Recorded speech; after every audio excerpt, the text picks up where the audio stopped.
All right. So starting up a new game of American Truck Simulator.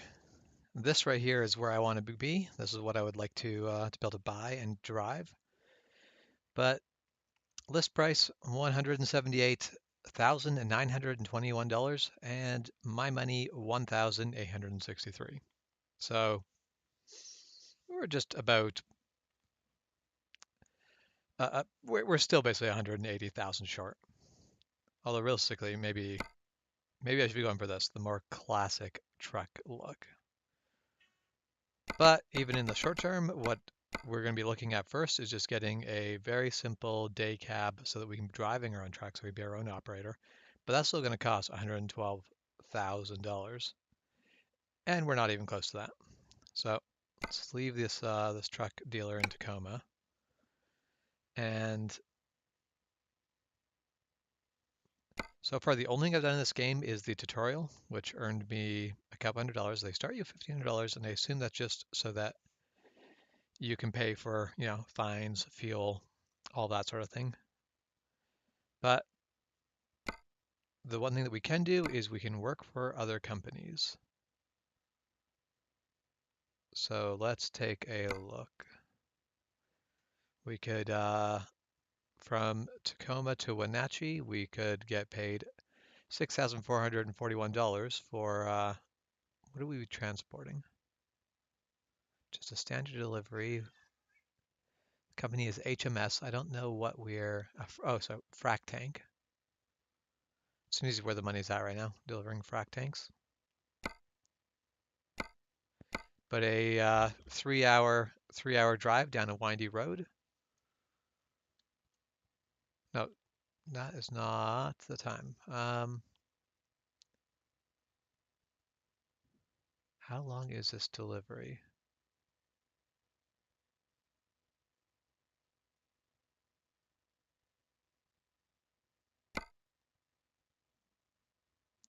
Okay, there. Trip time 3 hours and 59 minutes, and it is just shy of 200 miles. Yeah, let's take it. Wenatchee is where our home base is going to be when we have a home base. At least that's going to be our first headquarters. In the long run, hopefully we'll have more than one headquarter. But for now, that'll be everything. Okay. Yeah, cat. You'd like to meow at me? You'd like things? So first things first, let's take a look around. I will be doing my best to drive all of this game in first-person view, but I will be using third-person view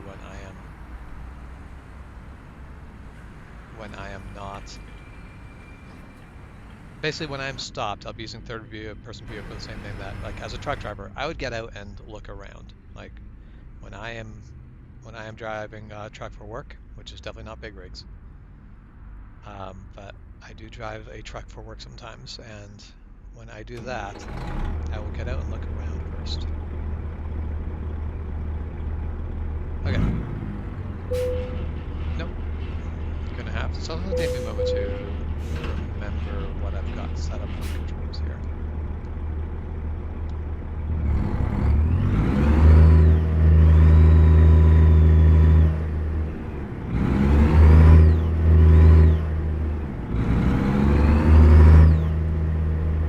Probably going a bit faster than I need to inside this facility.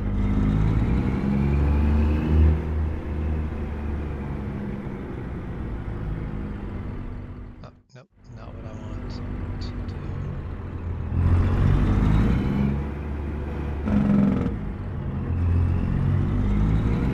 do. So B used to be to reset the camera, and I really liked having that on a button. Down is the map, and I don't feel like I really need that on a button. So what I'm going to do is I'm going to change the controls up so that down on the D-pad is the camera reset.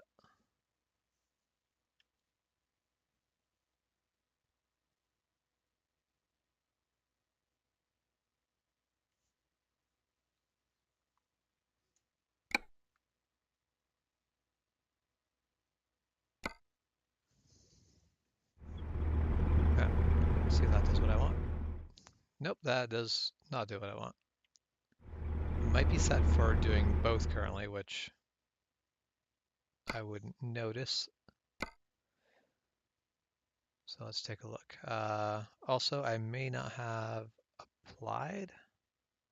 No, okay, so that did apply. However, down on the D-pad is still map, and I need that to be unassigned. That can just be M on the keyboard. Yeah, there, excellent. I can just recenter my view using the down button.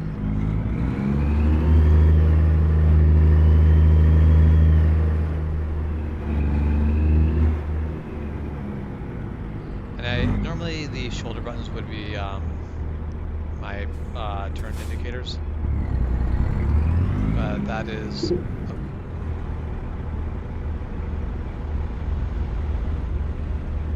all right. We're off to an awesome start.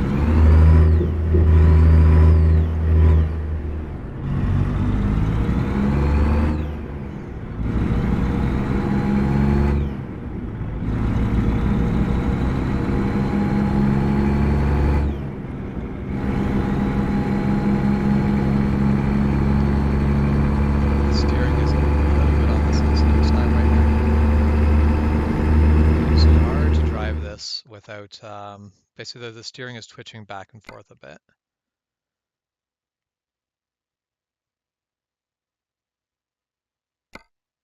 So let's reduce the steering sensitivity a bit.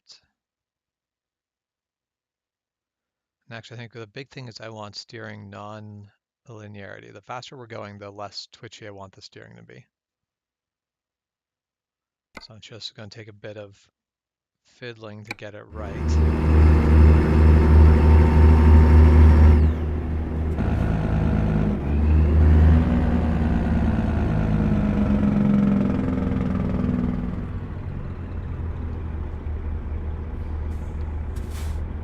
That's still way too twitchy.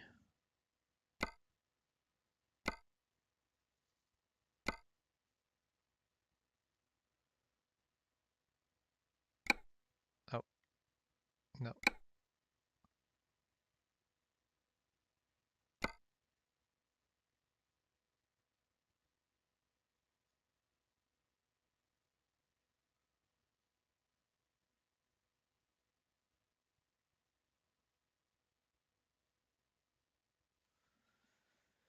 Okay, let's see if that's going to be better. Okay, yeah, that already looks much better.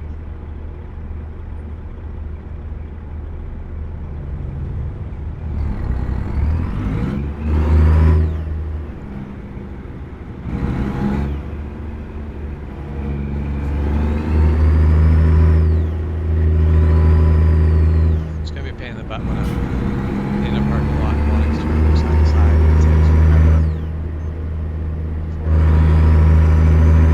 for the plug-in left lane anyway, so let's go this way.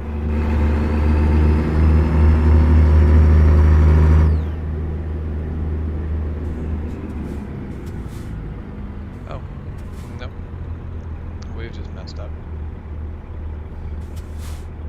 There's no traffic around. Let's just make a horrible mess of all this.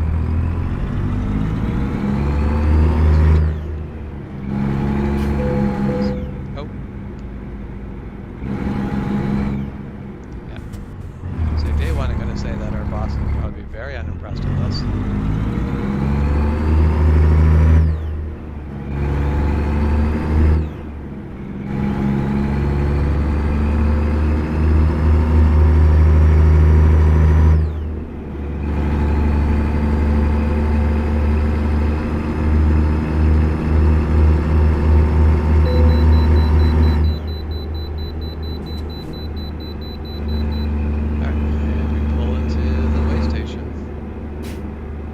Bypass for us.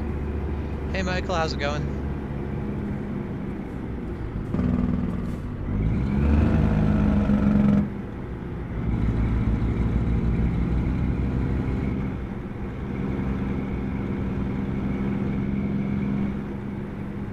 Oh, that's atrocious.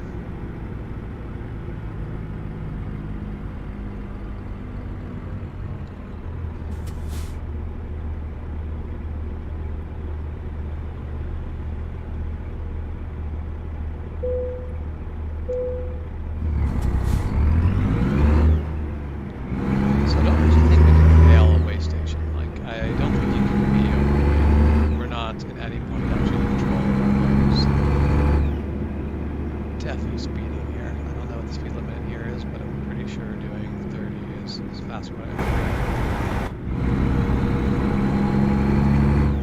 Okay, I just want to stay right anyway. See, now the one thing of at least most cars, they have pretty high quality cabin filters, so the air that you're breathing inside your car is actually a lot healthier than the air that you're basically walking. So when air quality is really bad, it at least is healthier to be in your car.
Controls and see what buttons alter the thing.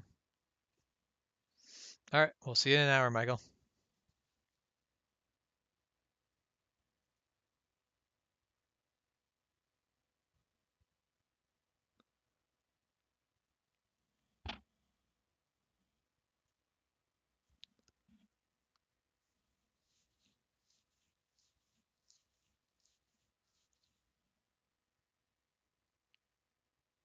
I feel like I want that to be. I also don't know why it. Oh, because of course the controller's also hitting buttons there. That's in some ways poorly set up. Okay, so engine brake toggle is now on the controller, which is good. So the brackets are my turn signals. Where is cruise control? Cruise control. Oh, there's certainly currently nothing set for.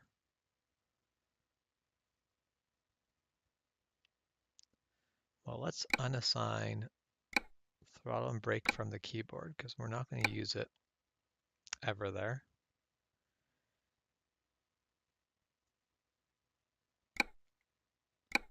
And we'll do cruise control speed change on the keyboard.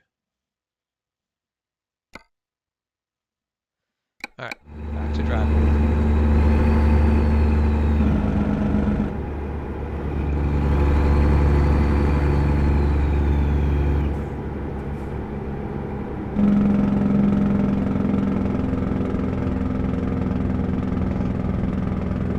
Pretty sure that at some point Juan's going to give me shit for where I choose to use the engine brake.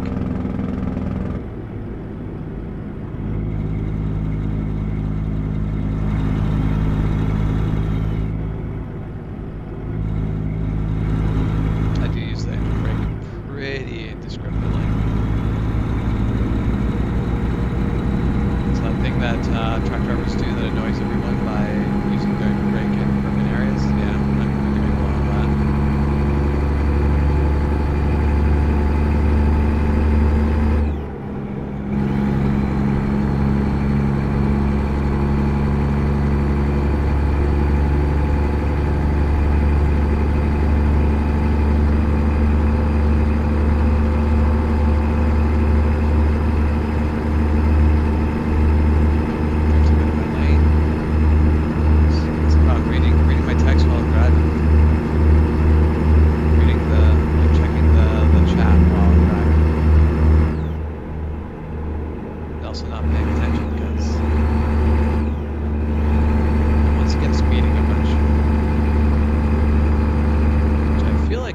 This road I can probably do with a lot less speeding. It is a windy road.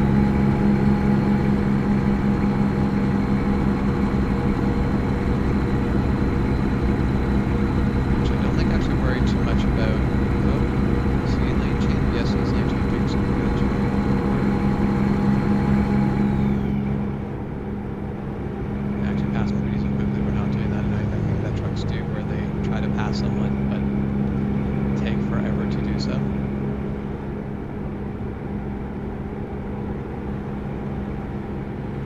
We're going to do our best to do this without... I'm going to try to drive this the way I would probably try to drive a truck in real life. Perhaps I'll be a bit more relaxed, a little less in a rush than in an actual truck than in a real game. For the most part, I'm not going to try to do anything too dumb.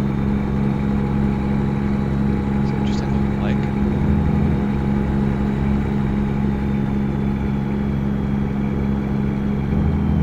There's the way station. Oh, there, I see the way station. I've got the pass, one pass. Alright, pull in. Yep.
That is a everyday trucker problem.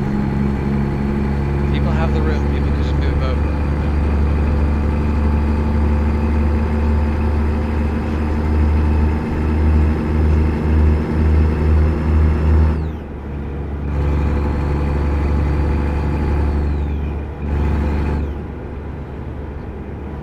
So we'll do 65. So we're 5 miles per hour over the truck speed limit for this zone. I feel like I would probably try to get for a second I thought there was a cop car next to us while we were doing this, but it's not.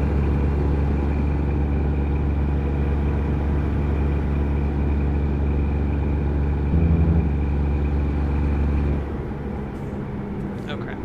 Of course I've got a cup in my hand while I was not paying attention. My pull-off is right over here.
I wish I had an additional button to just sacrifice to turn signals. Although maybe I could put the turn signals on the D-pad and put, because right now the D-pad is headlights and wipers. Those are things that I don't need access to quite that much. I could actually put those on, I could actually put those on the keyboard and still get good use of them.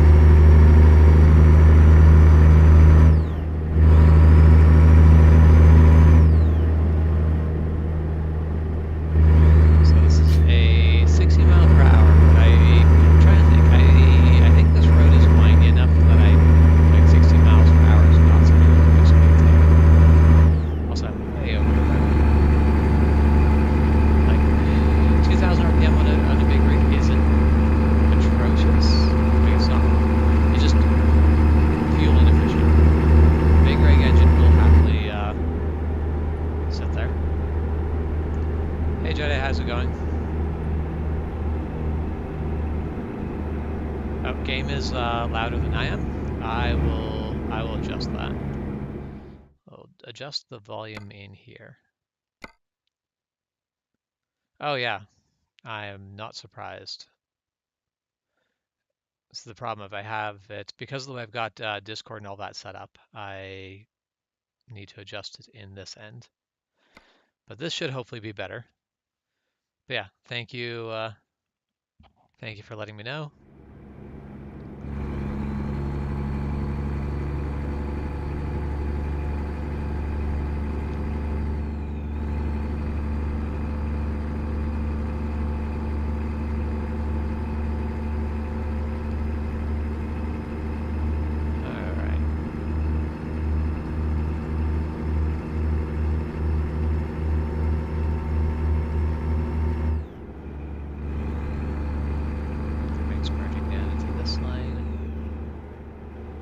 That is definitely always the way that I think those lane merges should happen. I feel like we're going through this a bit quicker than we need to. A little bit of instability in the trailer, I think.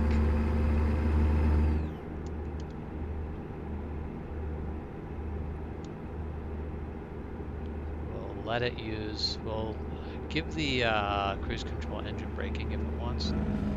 We'll slow down for this a bit.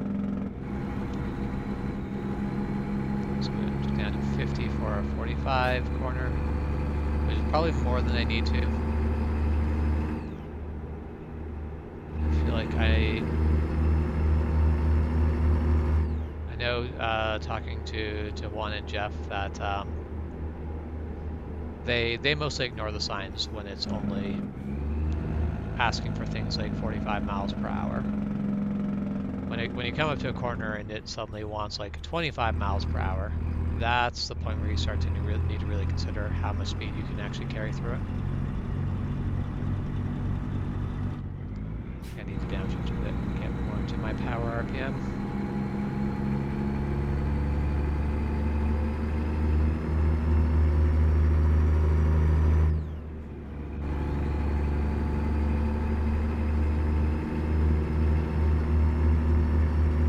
Change over here. I think we have a little bit of time before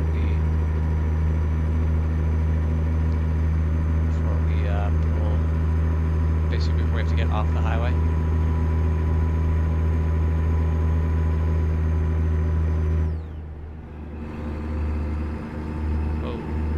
Why are you touching the brakes? Oh. Just sneak back over here. Don't mind me just doing 60 and a 45.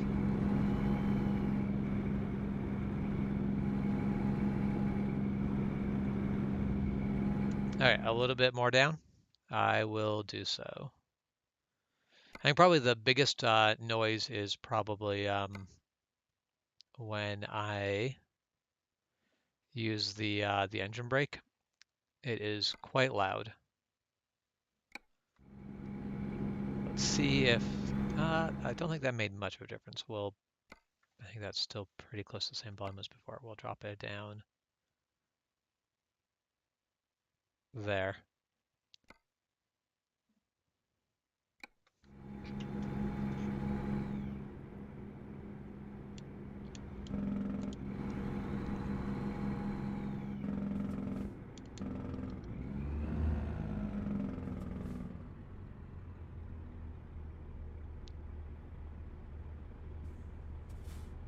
Okay.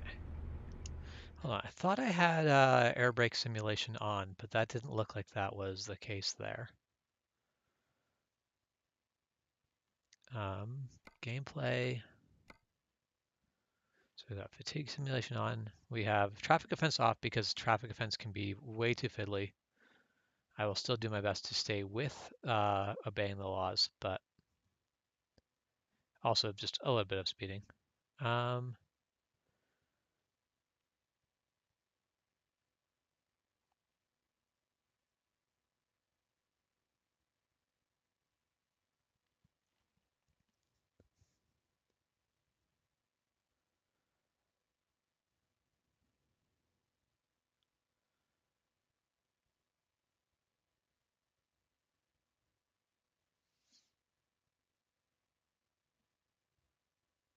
Okay, air brake simulation was not on. We'll turn that on, and that is going to, for me as a non-air brake driver, this is absolutely going to increase the difficulty of ring.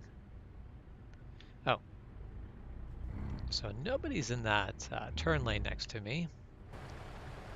So we're going to hop in there, because apparently that's where I should be. We're really not off to a good start for our first day. There.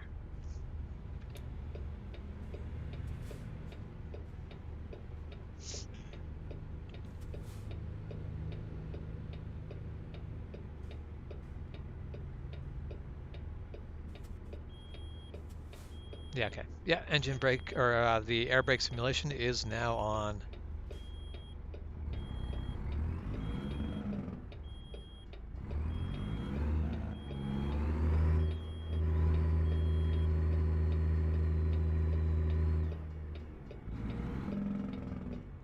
Oh, I want engine brake off. Alright, so the railroad crossing is down, so I'm gonna have to wait for that train to go by.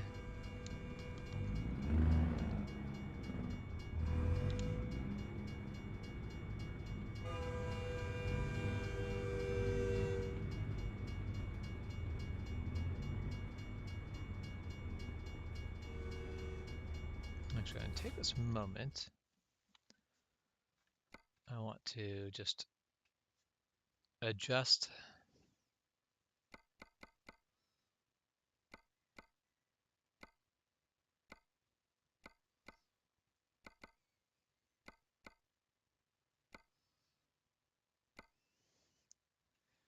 There.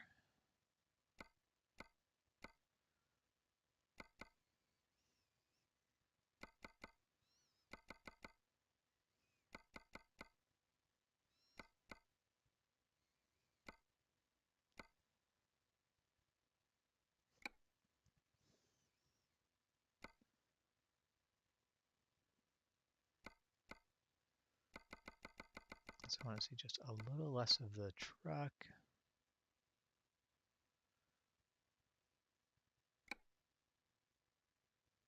Perfect.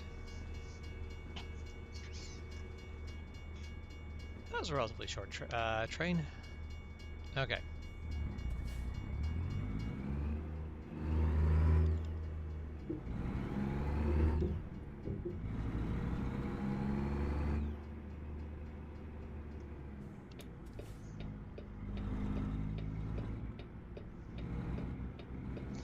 Definitely making a really wide turn there when we don't actually need to.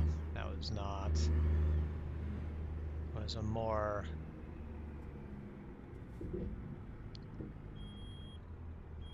Yep, not being careful with my air brakes there.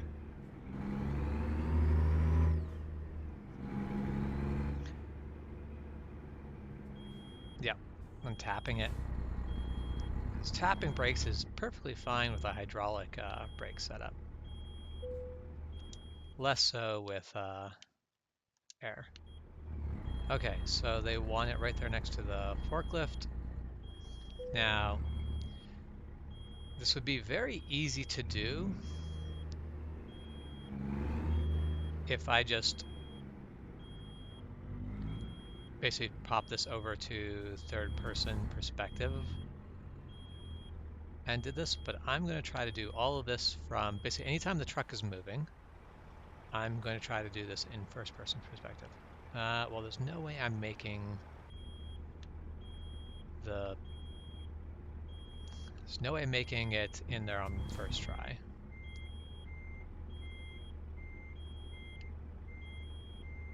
That's just not a thing that's going to happen. No, I've already gone to...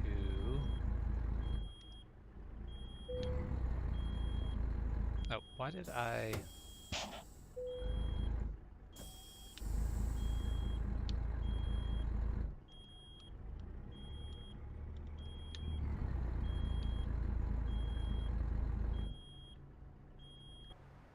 what have I done? Nope, don't decouple.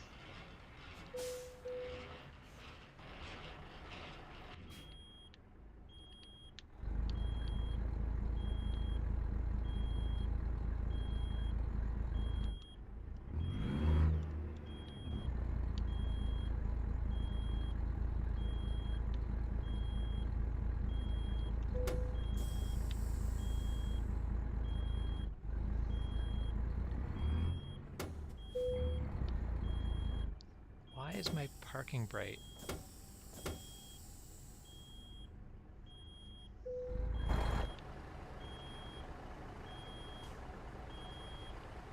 Also, why is my air not coming back up?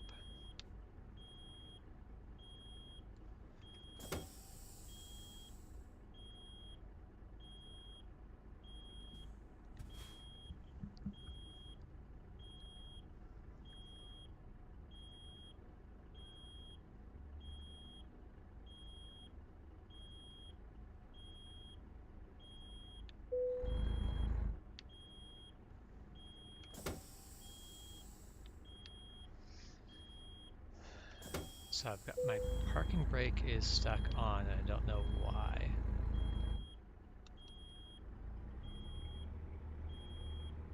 Alright, well, I'll take this moment to look around. It's not that, like, basically I just need to back this up from here. This isn't going to be terrible.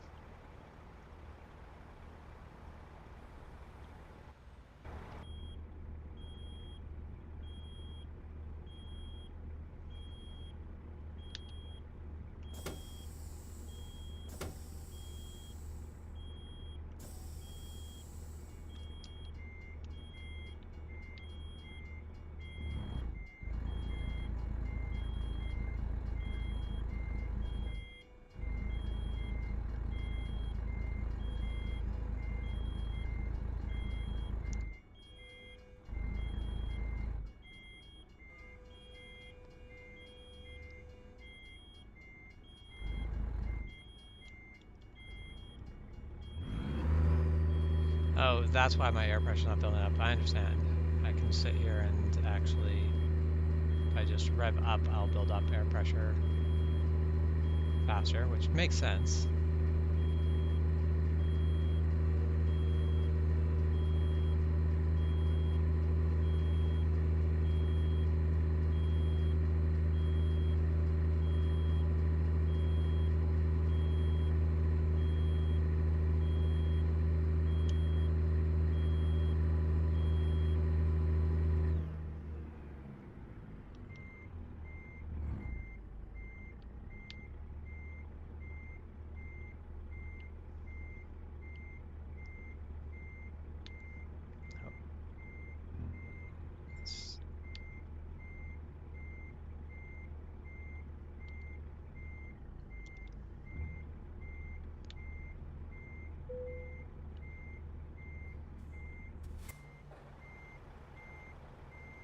Okay, I am not going to hit that forklift.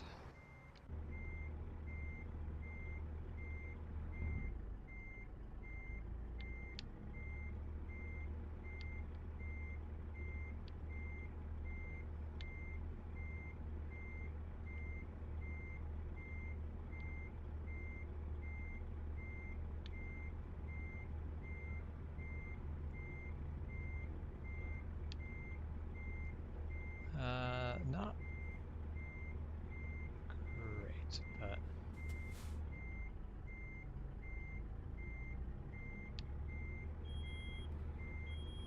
yeah, knew that was coming.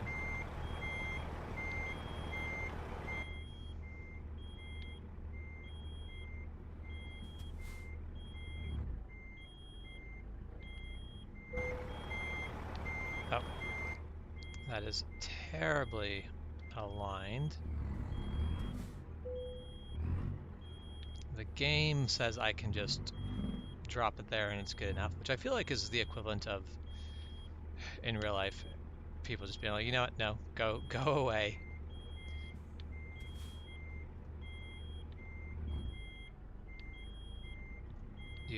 You've done enough damage. Just leave. We'll deal with it.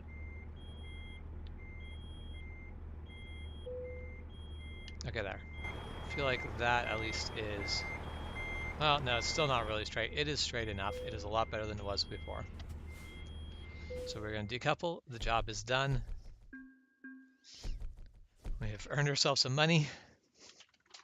And more importantly than that, we've learned ourselves some job experience. Okay, so where do we want to spend our first points? Let's give ourselves explosive cargo. We'll get hazardous cargo as a possible job type. Apply that. And we've got a new email. Need money? We can help. Excellent. Let's go visit the bank. So we could take out a $100,000 loan. Now, how we can borrow 130,000. You know, that would be enough that we could buy our first truck. Would put us big in debt, but that's kind of the goal here. You've seen drivers who work on trucks for more than 20 years and still can't reverse. It does amaze me how sometimes people can basically have driving be a core part of their job, and they're not good at it. They don't know how wide their truck is. They don't know how to back up a trailer. Some of them don't know how to back up without a trailer. Now, I honestly don't know how any driver can get to that point where you can't back up a car, like a truck or whatever you drive. But yeah, no, but you see them like they're like afraid of where the other side, like the passenger side of their truck is when they're like pulling into like a job site or something. They don't know how wide their vehicles. They don't know how long their vehicle is. They can't back it up. It's kind of amazing, horrifying, but amazing.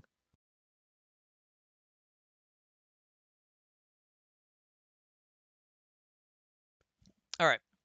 In real life, I'd be very hesitant to make this sort of debt, but let's do it. Let's just rack up the debt and go go buy a go buy a truck. We did so well on our own, obviously, that we should be ready on to strike out on our own. Okay, so we are going to visit the truck dealer. Now, the options that we have with our current money is basically either a Peterbilt 389 or a 576. And I'm going to go the 576 entirely just because I like the interior dash better. It gives me more information that I actually enjoy having in the game. It is also cheaper. This does not help, or this doesn't hurt.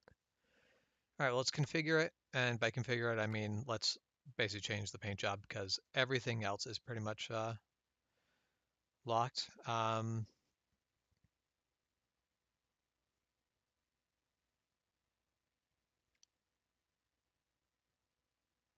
So I'm actually kind of tempted to get it in the shorter configuration.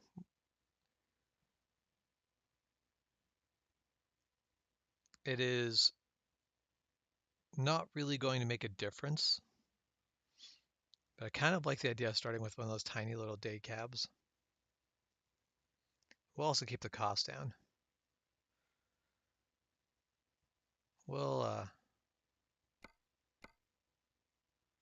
we'll do it. Why not?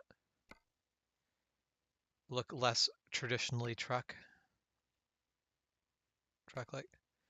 Now time to pick a color.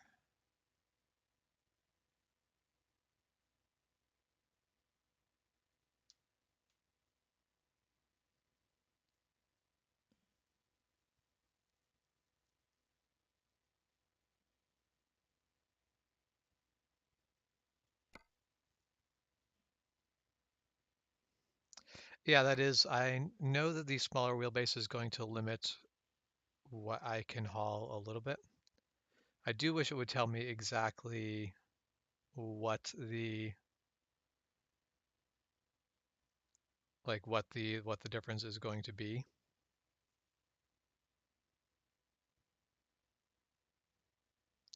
Because I can't remember. I don't actually. I don't think I've ever actually run the game with a single rear axle. It is definitely one of those not the smart life choice, but I think I'm going to go for it anyway. So should we go with sky blue or forest green as our first truck color? We really don't need any accessories.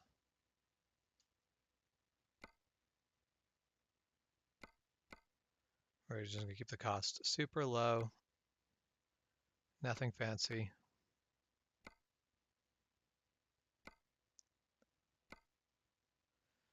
Really can't get anything fancy yet at this level.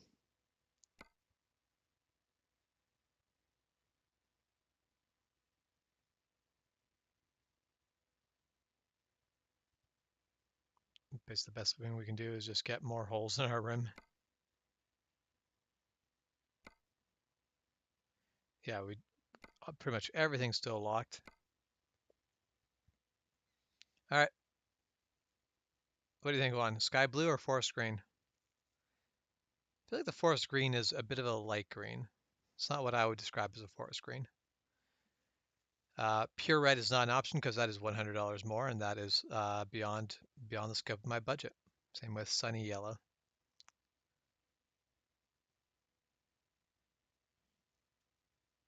Always green. Well, you know what? We're gonna go with Jedi's suggestion of sky blue. Always anything is boring. All right, so I am going to do the dumb thing, and I am going to pick that tiny, tiny single axle, and we will deal with it. Might be a while before we can undo that choice, but we're gonna go with it.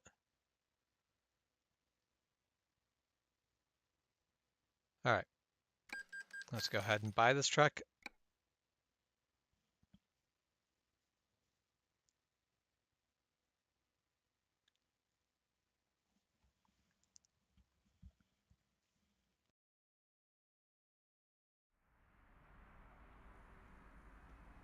All right, home sweet home. I feel like shops in Wenatchee might actually be cheap enough that it's reasonable to assume that something like this would be affordable.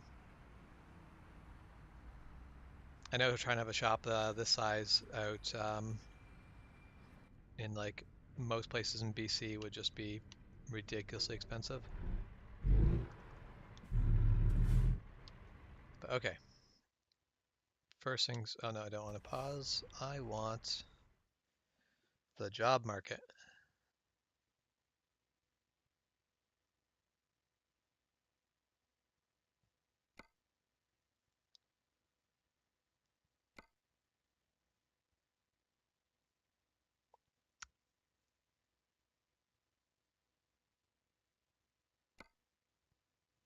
So we already did that road. Let's pick something new.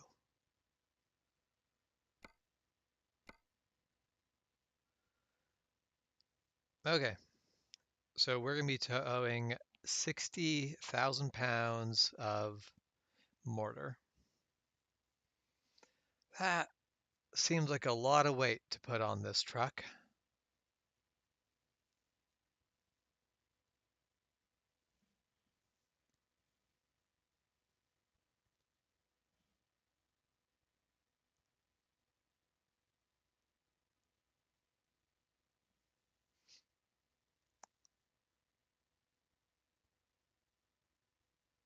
Maybe we'll do something like this a bit more.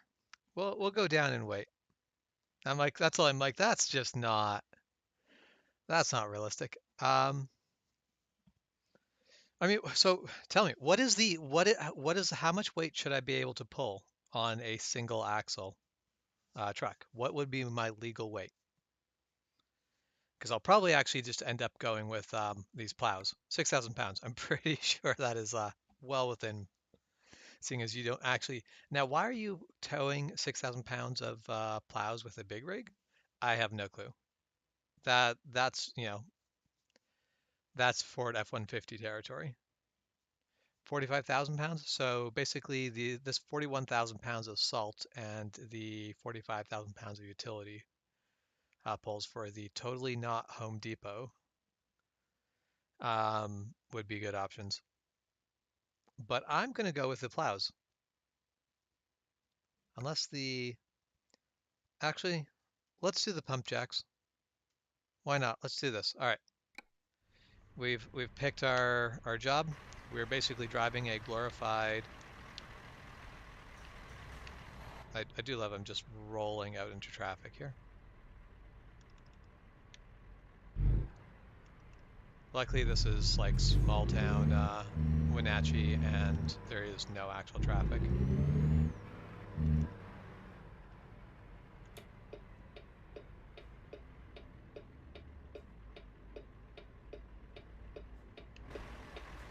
So the one thing I do love about having a day cab is you can just look out the window. Having a glorified pickup truck is very nice.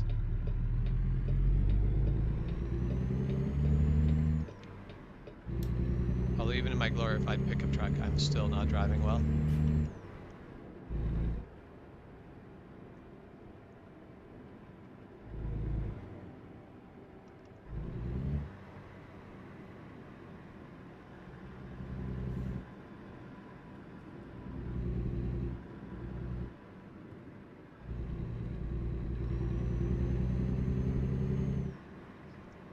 So one thing I wish ATS did is I wish it was a little less finagly on basically little checks, basically running every little section of road. Just because it didn't take that one specific part of that on-ramp, the on-ramp shouldn't, like basically, that should still qualify as a like fully explored on-ramp.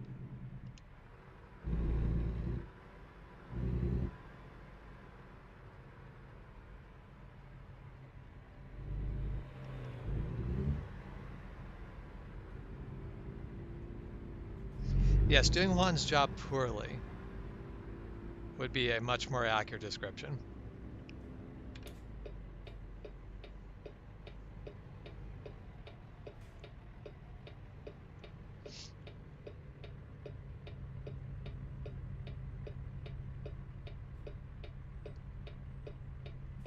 Oh.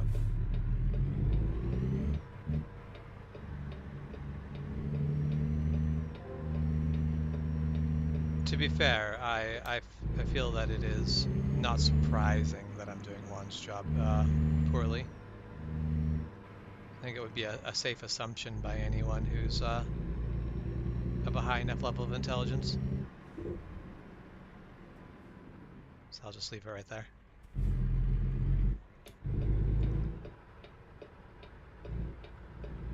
So I'm not fit to judge anyone though, because I'm basically managing to actually use my signals about 1/3 of the time. I may as well be driving a BMW big rig.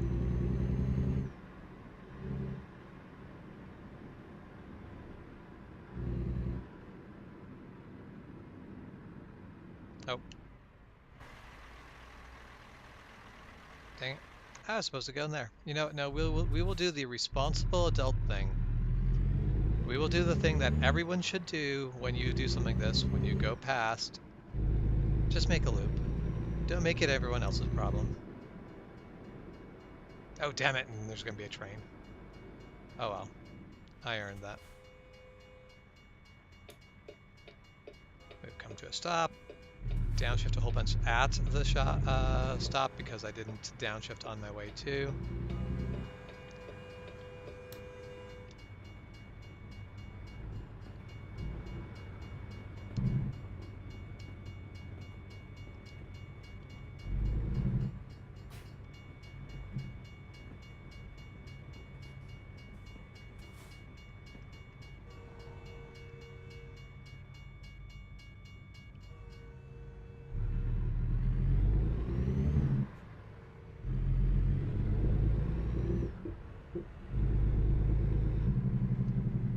Which actually, before I start getting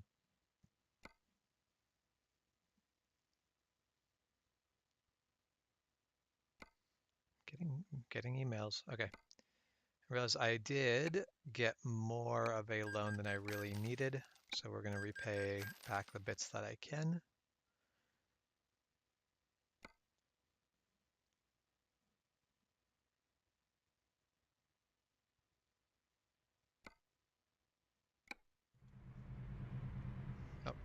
Why are we staring at the sky? I don't want to do that. Okay.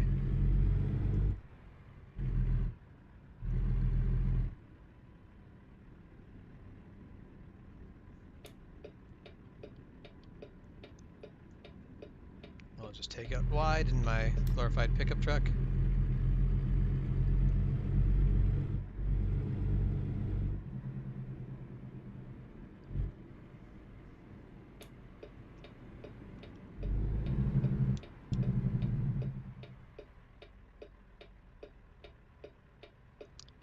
Now, I guess one of those things, I don't actually know. I think in some states turning right on a red is illegal, and in some states it's legal, and I honestly have no clue which are which. In all of Canada, turning right on a red light is legal unless there is signage saying otherwise.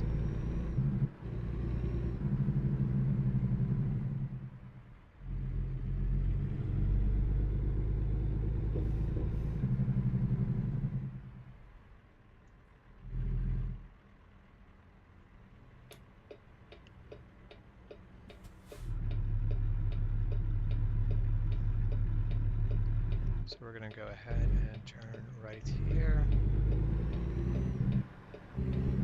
And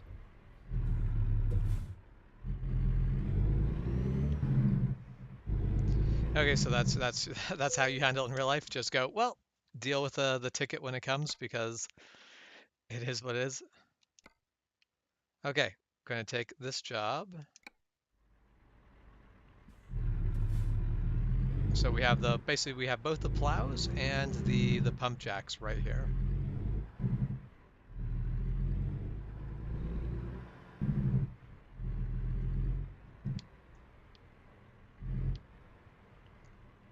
Okay. Oh. We're in a day cab. You know that lets us do.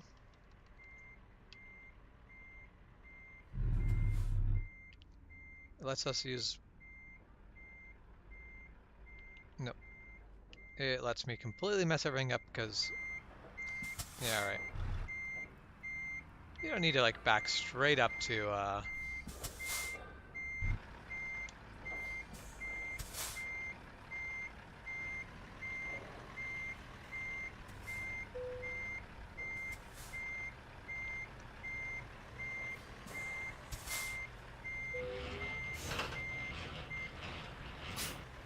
Okay. So we're ready to take the pump jacks out onto the site. Let's do this.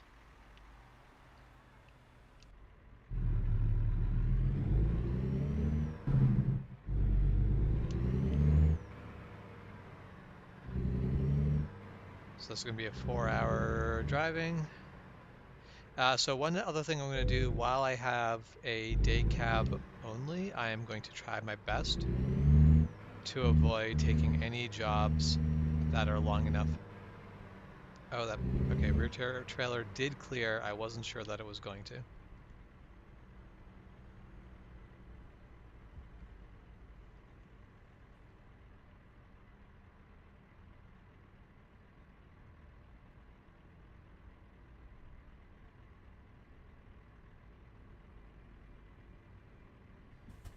Sometimes an education requires tuition. I guess that is one way to think of the find out part of the equation. Finding out is just a learning experience. So that's one thing. In the game, there's no penalty for being in a day cab, and it does kind of drive me nuts. I wish there was. I shouldn't be able to just hop in a day cab and deliver everything.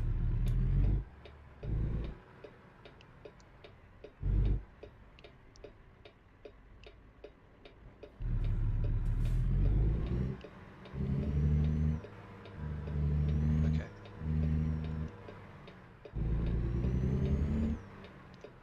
Yes, car. I am long and I'm making that your problem. Sometimes just the way it's got to be.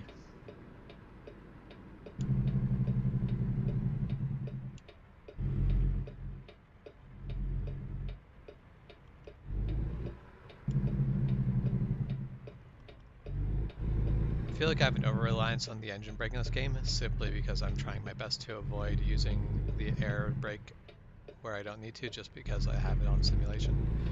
Alright, that truck's turning, so we're going to make our turn. And I just turned the truck off. That's great.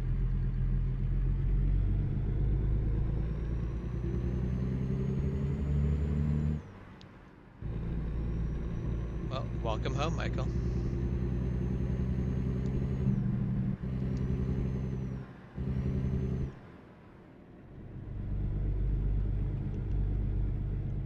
Stupid 10-speed transmission.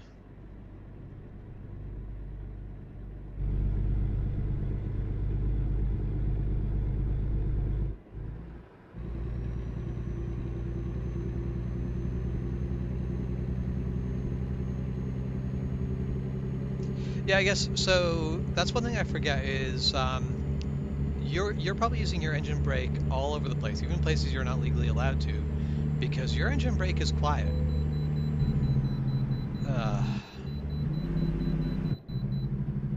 Like those unrestricted engine brakes that are just an absolute pain in the butt because they're so loud.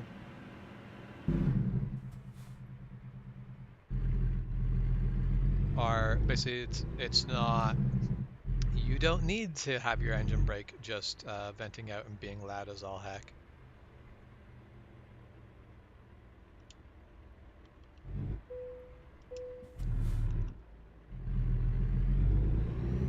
Gross vehicle weight, 3,700 pounds. Cargo load is like 8,000 of that. I'm just going to wait for this chunk of traffic to go by because I looked at that and went, I'm not merging into that successfully. I am not good enough at this to do that.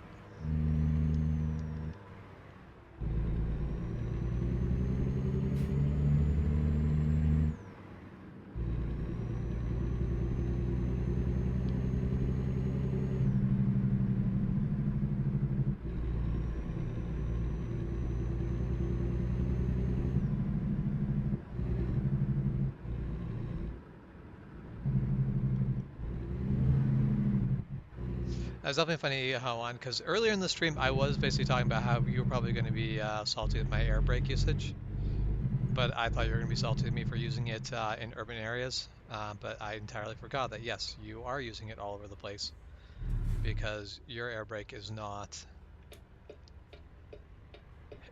so terrible, loud, and obnoxious like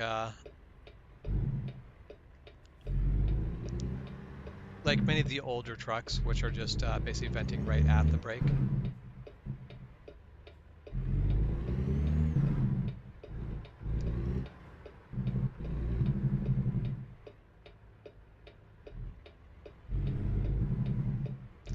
Now, because of the way this is set up, we're going to do a nice full rolling stop. Yep, no one's coming in, so we are good to go.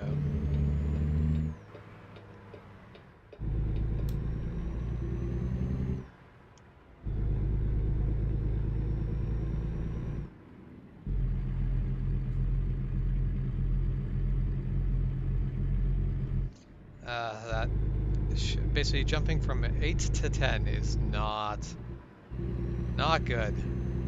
It's a bad day.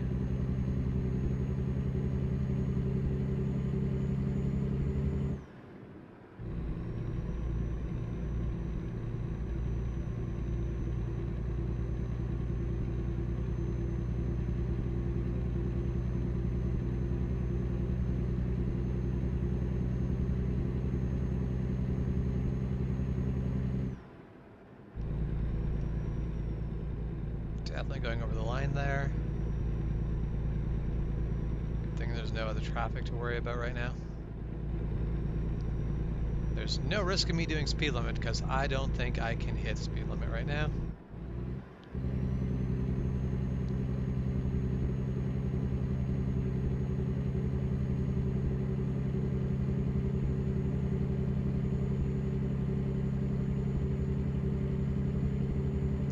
Yeah, I don't know that traffic has changed much in the game, but a lot of the dumb things that traffic does in the game are also things that, while super annoying and in some ways inspired by bad AI, are surprisingly realistic for how people actually drive.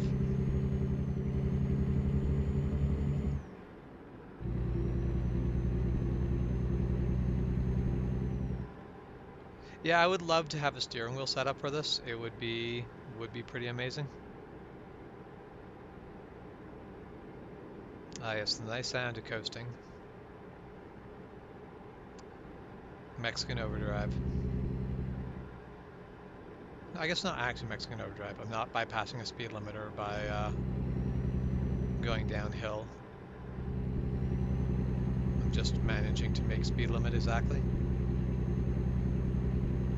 But yeah, having a steering wheel, pedal, and then an 8 shifter setup. I would love to have. I feel like without the shifter, it would be fine, but the shifter would be a big part of what would really make it excellent.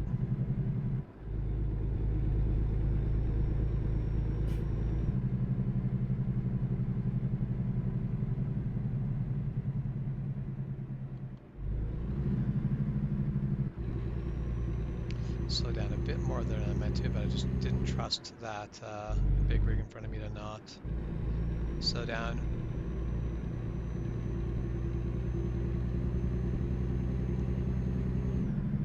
Yes, for the record, I am Mexican.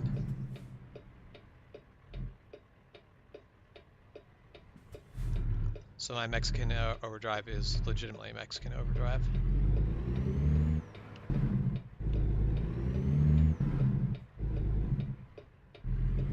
We're just gonna go. So actually, that's the big rig also made a turn, right turn at the red light. So I don't know if they just do that at every red light or if they actually behave differently from state to state.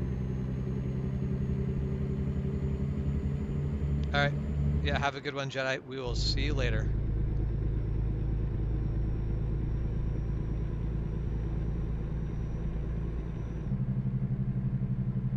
Let's not hit oncoming cars. That'd be a good plan.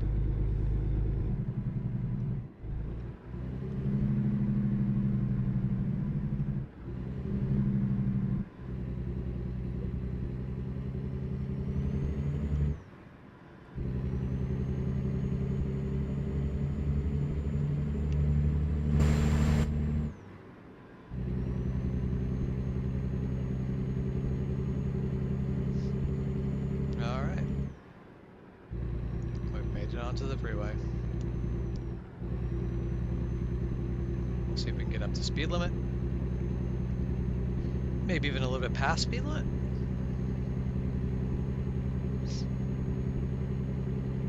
But yeah, so, and actually one thing that I would like, basically if, oh, let's not mess this all up. I'm not going to be a dick. There's other people who want to pass, and oh, and I also need to pull off the highway here very quick. So good thing I did not try to pass this big rig. That would have been bad for me.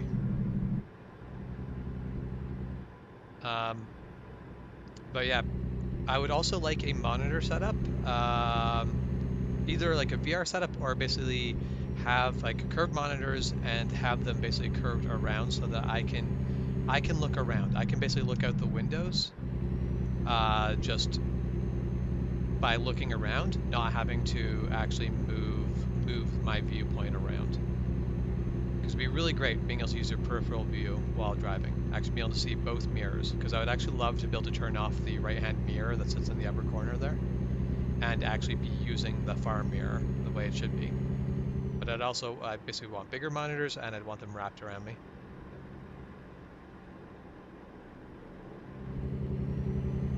Yeah, I am on my way to Yakima. So these roads are the only roads in the States that I know half decently, and that is because when I am traveling for events, these are the roads that we are usually taking to get down to the various parts of the States. Because events happen in Yakima. I've gone sword fighting in Yakima several times.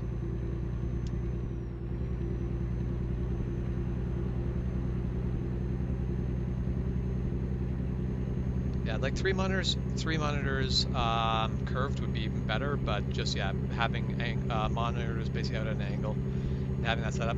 Now the thing is, because I have two monitors, but I can't use them properly for American Truck Simulator, because American Truck Simulator doesn't really... I've discovered Yakima. Neat. American Truck Simulator does not actually go over multiple monitors very well. There are ways to fix it, but I've never taken the time to fix it. Because really what I want is I want this view on monitor 1, and then I want basically I want the other half. I basically want that view right there on monitor 2. Driving all over the place because I'm choosing to show the view while I'm still driving down through a corner. But basically I want this right here to be monitor 2. I want to be able to look at that when I look at monitor 2. But I can't just do that. It wants to basically... Still wants... Basically the center line between the monitors is where it wants to be in the middle of the view screen there. And it's like, no, that's not what I want to see. Okay, so the way I took from Wenatchee to Yakima is Blewett Pass. Which way do you go to Yakima? I'm guessing it is probably not modeled in the map here, because Blewett Pass really seems to be the only good if you're headed straight south. Because if we were coming from the Okanagan, you would come down this way, and there isn't really another way to go from Wenatchee to Yakima. Okay, yeah, that's what I figured. Game doesn't have it. All right, so back to it. Michael, the speed limit where I am right now is currently 60 miles per hour, which is most of the highways around here. So what I'm hauling is 2 pump jacks. They are basically, like oil extracting. Ooh.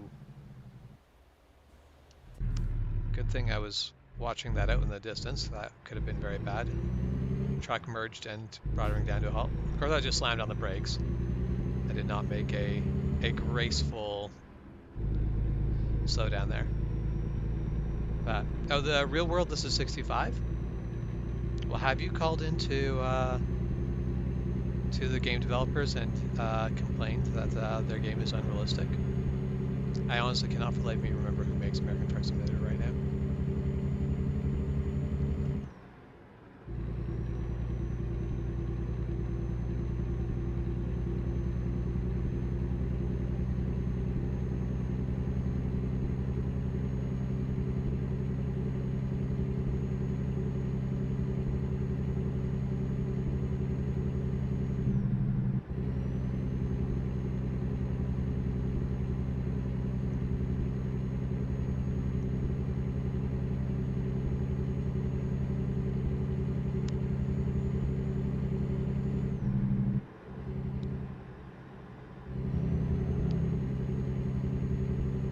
How much weight are you hauling today, Juan?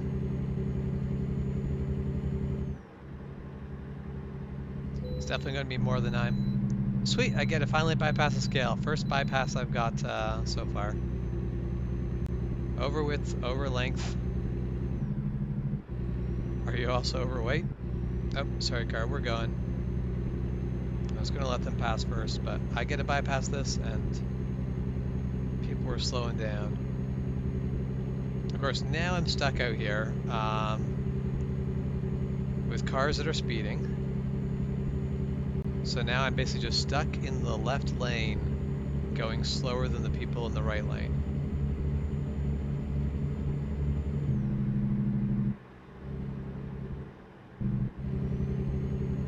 Oh, well, luckily this...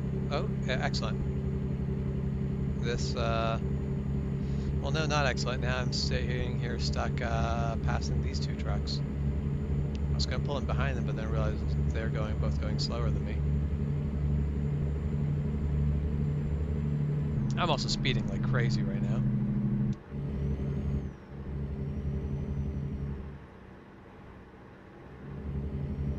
I mean, speeding like crazy for Washington. and we get back over to my lane. Like, Juan, how much are you willing to speed in Washington? Because I feel like if you're driving a truck down in Texas, you'd be just blowing past. Basically, you'd be going way over the speed limit. But Washington, I don't speed a lot in Washington. Basically, if I'm down in like Colorado area, yes, I will speed like crazy. If I'm in Washington, I don't really like speeding in Washington. A lot of small town sheriffs that don't like speeding, from what I hear. Yeah, 3 miles over. Yeah, says I am currently doing 10 miles over.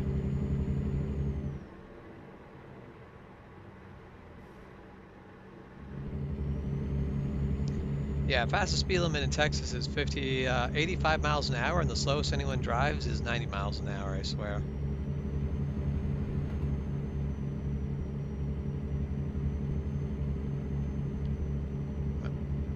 Oh yeah, I guess the speed limiter would basically make a huge effect on if you even are able to speed in places.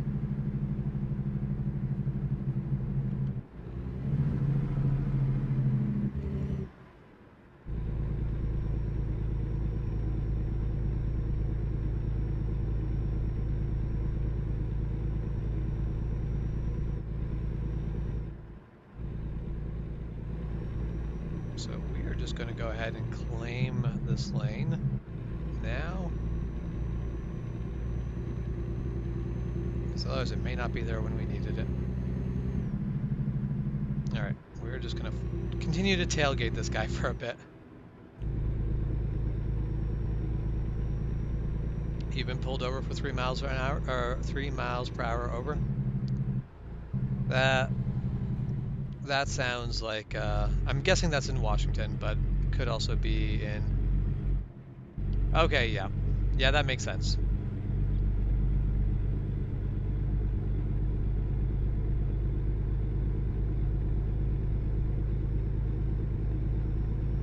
Yeah, and that's the thing of Michael. A large part of it doesn't necessarily matter what the speed limit is. Speed limit matters when you are out there by yourself and you need to decide your speed. But when everyone out there is already driving the speed they're driving, if you want to drive 85 and everyone else is doing 100, it's not safe to be doing 85.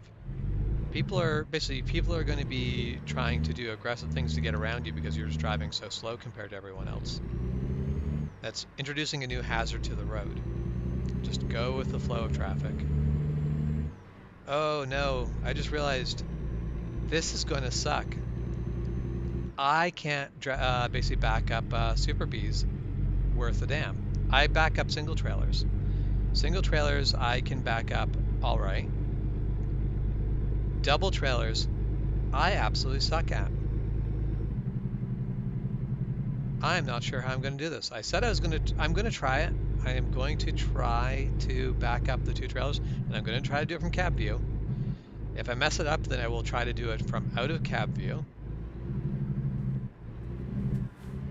And if I still can't get it, then I will probably just or basically abandon the attempt and let the game sort it out. But I don't think I'm going to be able to do this. This is a thing that is really beyond my skill.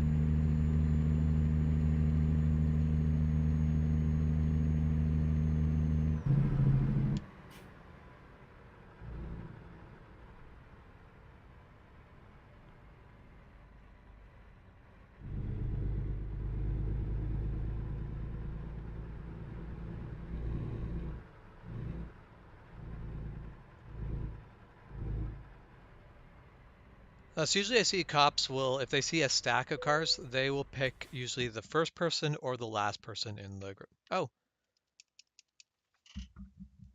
Oh, with the two trailers, they don't actually even allow you to do the I can do anything one. They don't make you back it up. They just get you to pull it in.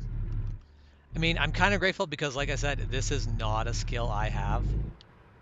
But now I'm kind of disappointed. It was going to be a challenge. So I guess it is a skill that a lot of people don't have. Okay. So that is our first owner-operator load delivered.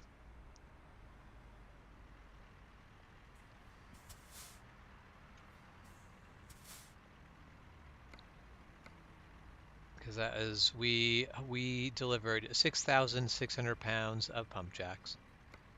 Not exactly a mind-blowing amount of weight. 1/10 of what a big much bigger what most people would need a big rig to haul.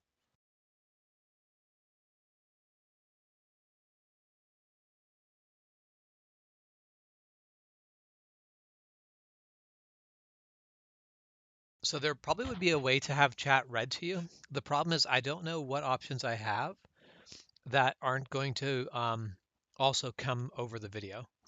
Basically, all the chat would be read out, and I mean it wouldn't be bad that everyone can hear the chat, but I would like it that I could hear the chat and not because basically the way that OBS does is all desktop audio. Everything I can hear is sent to you guys. Which reminds me, the messenger chat is currently nice and quiet, but when it goes off, it can go off real quick. So I'm just going to mute it.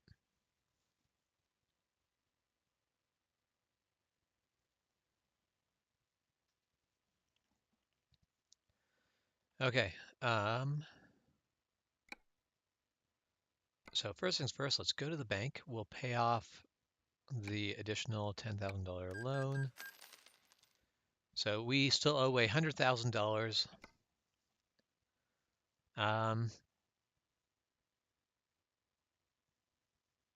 honestly don't really have a preference for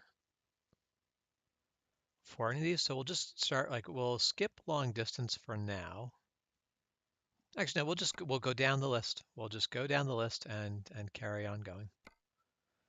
Um, we'll just cycle over it slowly.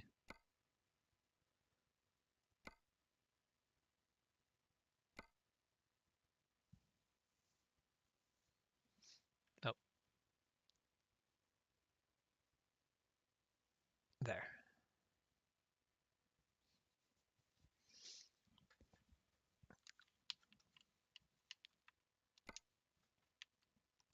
So currently in the game, I have worked 8 hours.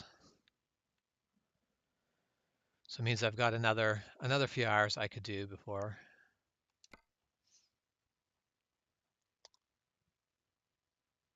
So, oh, and we were talking about how 60,000 pounds is something I shouldn't be towing with that truck. Do you think 187,000 pounds might be just a touch too much? Oh wow. Yes, this might be I feel like I would not want to do this without a much better truck, even beyond the fact that legally this would be a disaster.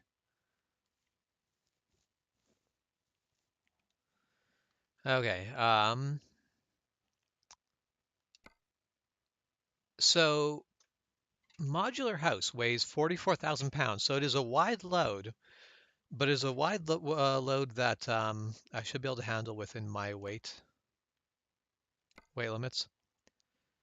And technically, I wouldn't be able to do this as part of the same day, but honestly, if you're doing individual deliveries, like I did a delivery, like if basically I'm going to limit myself to no load being longer than about a 12-hour drive, but I'm going to basically count the jobs as if they're happening on separate days. Okay.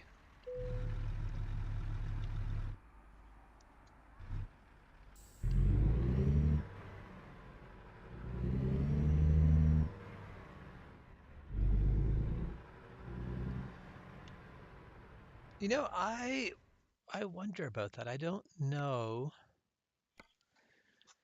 if they're counting just the load of the. Okay, let's see. I want. Can we so cargo weight? We'll sort by cargo weight.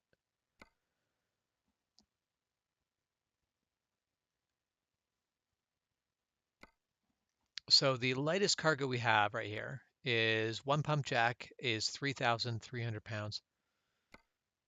A plow is 3,000 pounds. Yeah, I don't know, because a single plow weighing 3,000 pounds, there's just no way. But the pump jack also weighs 3,000 pounds, and that pump jack is more than 3,000 pounds of equipment. So I think the real answer there is that they're just throwing a number on it. So I guess it is probably just a trailer and cargo together sort of weight. They're giving you a number. It's not going to be a real number.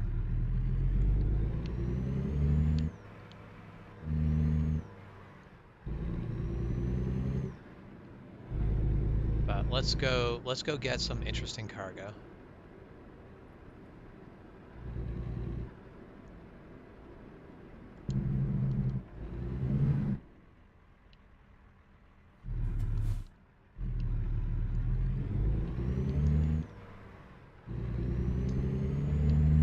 So basically the biggest problem that I have with this game's air brake system is the fact that since I'm using controller, yes, I do have the ability to like apply brakes analog, but I'm still going to kind of tap the brakes, which is exactly what you do not want to do with air brakes. So it's just the way that the control is set up is not conducive to the way that the game is best played, or the way that a real truck should be driven.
Okay.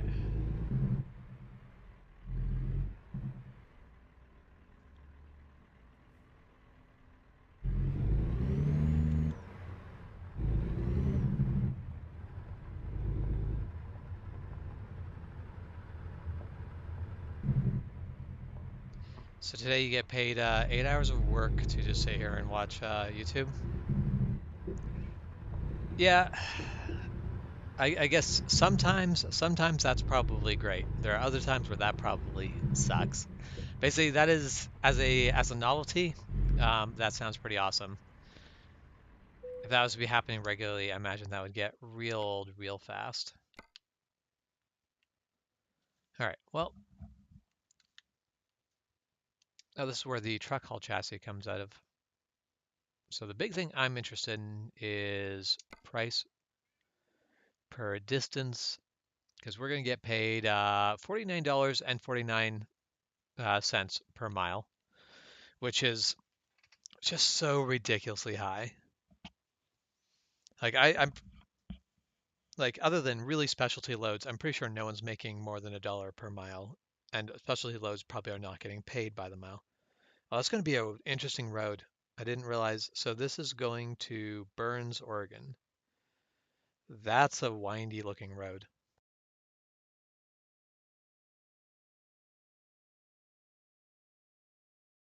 Oh yeah, I remember you talked to Ghost Bear about that, where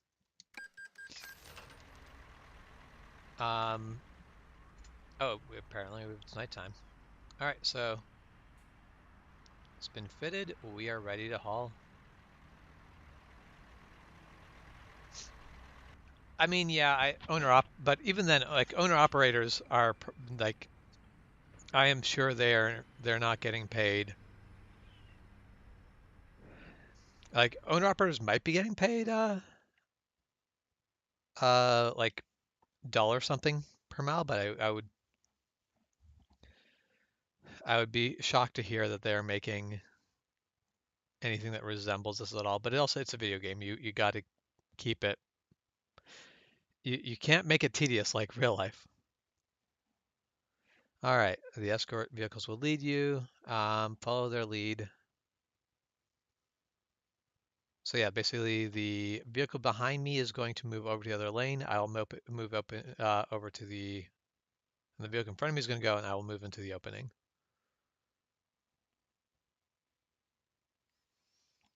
Yep, sounds good. What I need is headlights, and I won't need brights, so that's fine.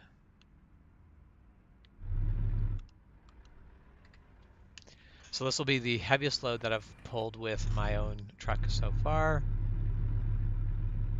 Actually, just before we pull out of here, let's make sure that, yeah, okay, everything looks good.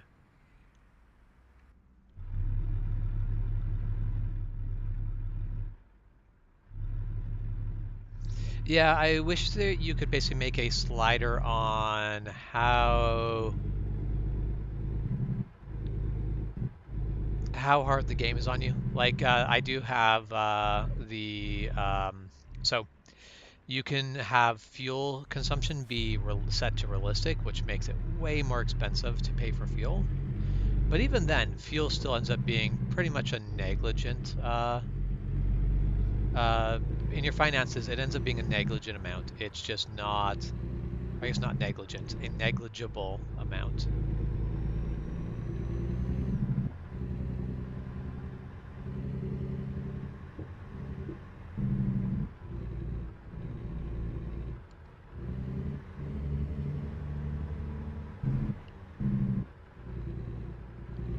They're literally like holding the road for me, so I'm not going to bother stopping at the stop sign. I do dislike the fact that I am largely blind behind me because it is nighttime. But honestly, this is when these sorts of loads seem to get moved most of the time anyway. All of the local modular home companies ship out their homes at night.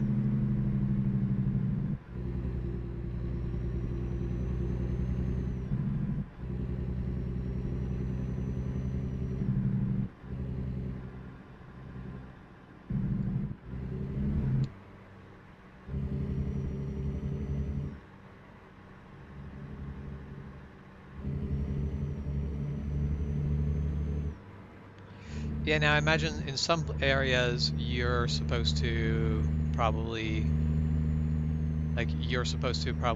moving the load at night. Other areas you probably can't move a wide load at night because they don't want the additional risk and blah blah. I imagine every state has its own setup for how you're supposed to handle every little thing.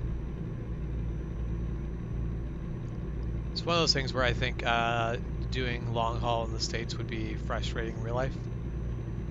But as a game, it's actually kind of fun. It'd be cool if they introduced more of that.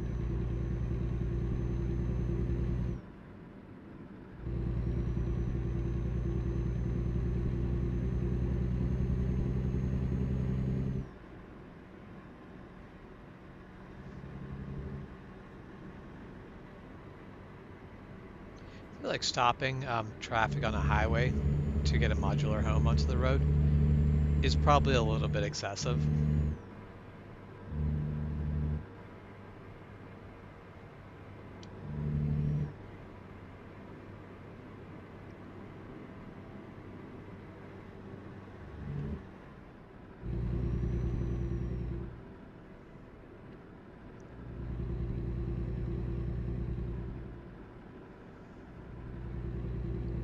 So I'm just going to do a quick external view. Okay, so traffic is flowing around. It was just when I was first coming down, they were stopping a big rig so that I could get onto the road.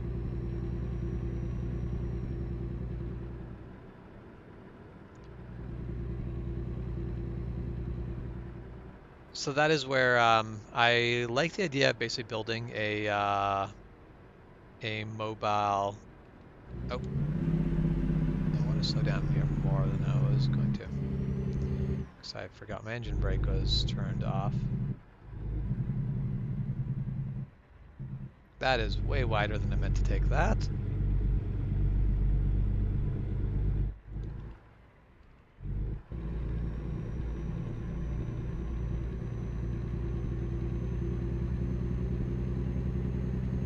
I'm just taking both lanes right now. There's stuff too close to the road for me to want to take any risks there.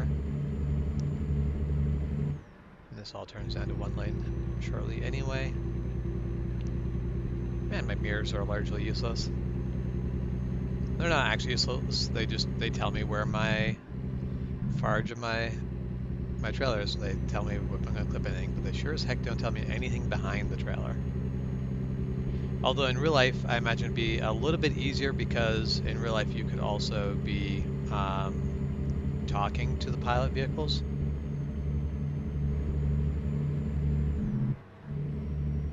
Because I would assume that talking to your pilot vehicles makes this a little bit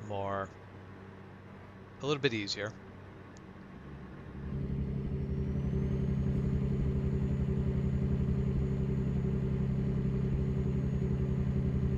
But anyway, I would like to build a sort of like a home on a trailer, like a little Tudor home on a trailer. But one thing I need to keep in mind is I would like it to be wider than is necessarily realistic.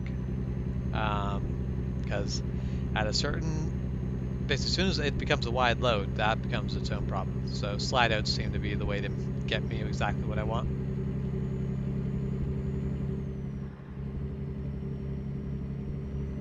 I don't think Juan has a problem with the law. He has a problem with the fact that state to state, the law is always going to be different, and that complicates things an absolute ton.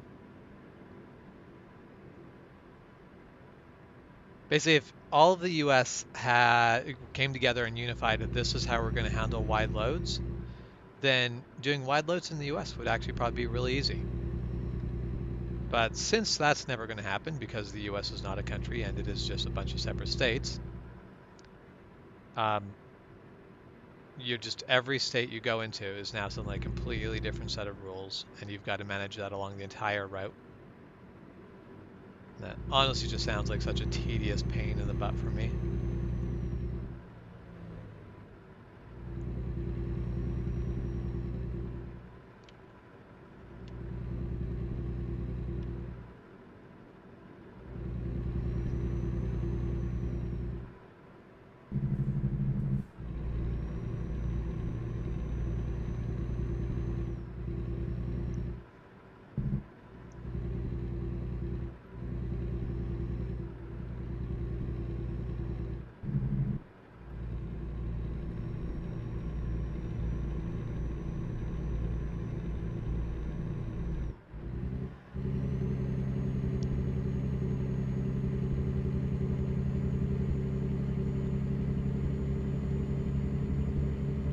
Now, like in this particular case right here, I am speed limited because of the wide load. I'm guessing that also is a thing where different states are going to have different speed limits for your wide load scenario.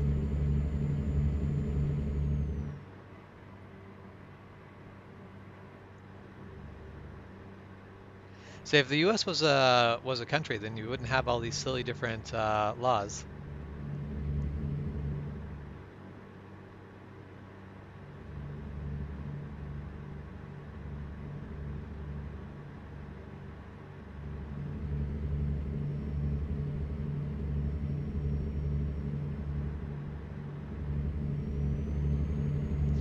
Alright, we're just going down the center of this because I'm not sure if those barriers are... Well, we're going to find out. No, we didn't clip anything. We're good. Well, now we're getting into... so I'm not familiar with this part of the roads at all, so not sure what this hairpin's going to look like at all.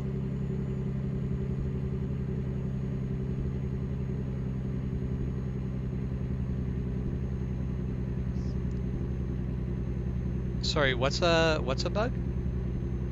What's an ATS bug? Okay, so the speed limits for wide load is not a real thing. Okay.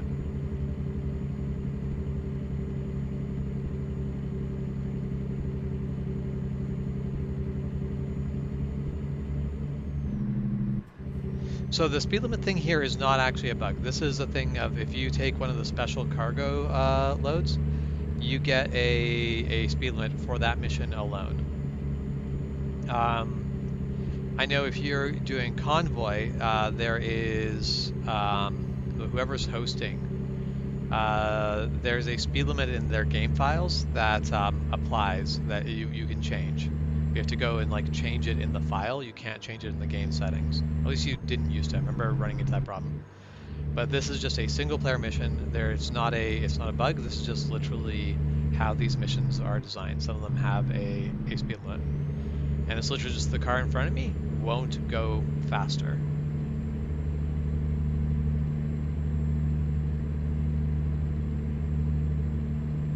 Yeah, so the World of Truck speed limits that you can fix and you can change. Like right here, I was doing like 44, and I'm catching up into the to the police car because I'm going too quick. So this is not a bug. This is just the way this game mode or this special deal is.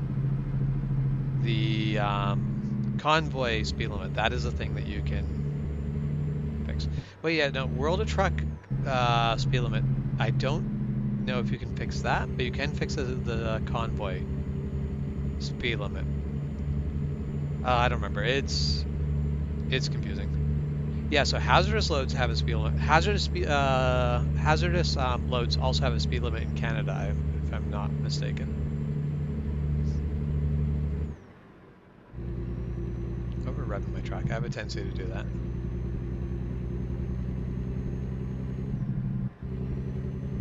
Oh, I'm also speeding like crazy.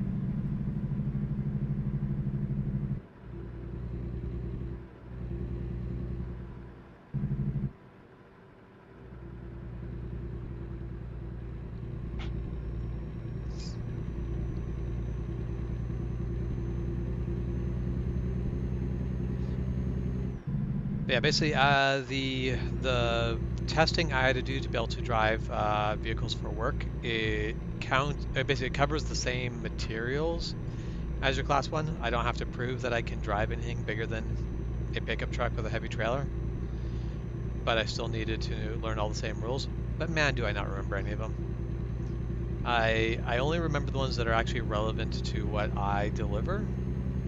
And so I don't remember any of the ones for wide loads and hazardous loads and over height and any of that stuff. Because it's just never a thing I do. Deliver forklifts and tractors and such. Not anything that is really a special situation.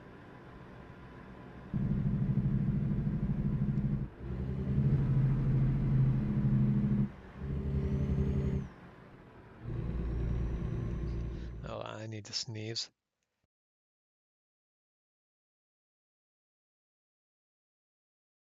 Of course, now that I'm trying to sneeze, now it won't work.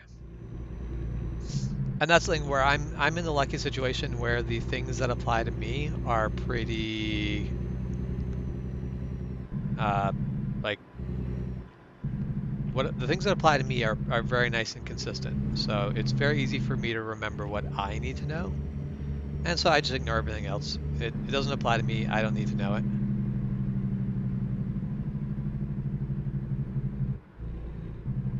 And that was definitely the guy who was doing the testing. Some of the things that I did not necessarily do as well on as I would have liked. Alright, I guess we're not stopping, so we just roll on through that. Yeah, because of the fact that he basically... I feel like he sort of ignored some of the things that would apply to other people doing heavy trailer deliveries that didn't apply to me. I found that kind of interesting. Where, like, technically I was supposed to get out of my truck and go behind the trailer to see what was there before I backed it up. I did not do that. I failed to do that. I am pretty sure he didn't even mark me down for, like, he did not actually penalize me for that at all. And I suspect the reason for that is that basically I'm driving a flat deck. There's not, like, driving a flat deck is not, the laws don't change because you're driving a flat deck.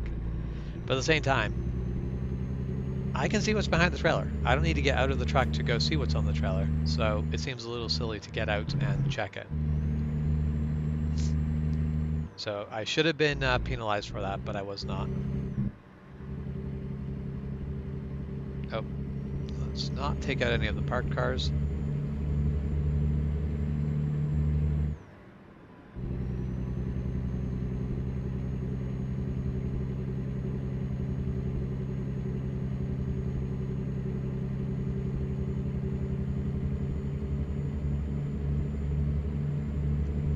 Yeah, basically you remember the laws the way that they apply to you, the ways that it matters, and then everything else moves on.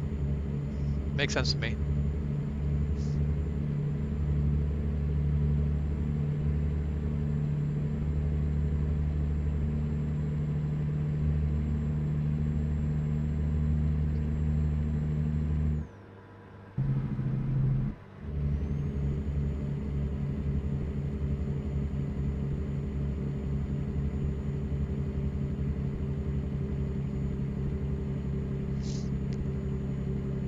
Yeah, for me, the check that the load is secure every 158 miles, because I think there's what you're supposed to do it at. The first one you're supposed to do at a much shorter interval, and then the ones after that are every. I thought it was every like 160 kilometers. I can't remember. Yeah, either way, I do those because the fact that the equipment we haul is on chains, and those chains, once they're sitting there rattling around a bit, they have a tendency to kind of work loose. If I don't, if I'm actually hauling a piece of equipment a long distance, I will pull over and check it, because if I don't, there's an actual legit chance of the chains working loose. Yeah, it's the 80 kilometers where if I'm hauling a piece of equipment over 80 kilometers, I'll pull over somewhere and just check it. Because I've had chains where basically I walk up to them and I go, holy crap, if those basically bounced, they're coming loose. There's nothing actually holding them on. They just, you know, they haven't had enough of a shake to basically pop the hook out of the loop. That's the only thing holding the chain in the right spot. If I suddenly had to slam on my brakes or take a hard corner, that load is entirely moving. And that's entirely just based off of the fact that we're working everything's metal on metal. And those chains, they basically figure out a lot of wiggle room if you give them some time. Just that little gentle shake that you get over time on the driving down the roads, just frees it up. But if I'm hauling actual like cargo, like with those big ratchet straps just over top of the trailer, yeah, I don't ever pull over to check those. I never have, because they're secure. They stay secure. You see the straps start to move more if it loosens off for any reason. If the load shifts and suddenly a strap is unsecure, because I'm never on a full trailer, I can always see all of the cargo really nicely. So that makes it really easy. So yeah, those loads with straps, I don't ever worry about them, but when it is equipment chained down, yep, I pull over, I check those. Those are things that can actually work loose. I've never had chains work loose from a load. I have had chains work loose from just being stored on the deck. They basically wiggled themselves free, and then the ends of them started to like slip off the edge of the trailer. And of course, I was oblivious, unaware to it. So maybe they like pulled up next to me, and I'm like, "What are they doing?" I looked, and they're like looking at me, and then I immediately just look at my deck. I'm like, "Okay, what's going on? Why is this person trying to get my attention?" Look back and see the chains are basically dangling off the end of the trailer. And it's like, oh, I should pull over.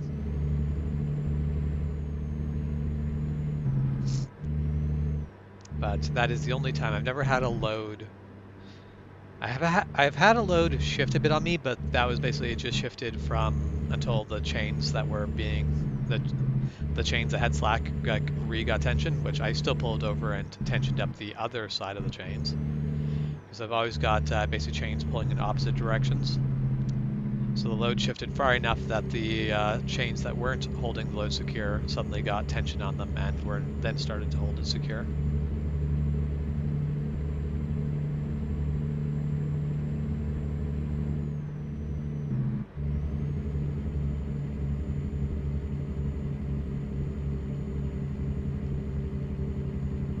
All right, we are almost getting back to our delivery point. We've got 15 miles left to go.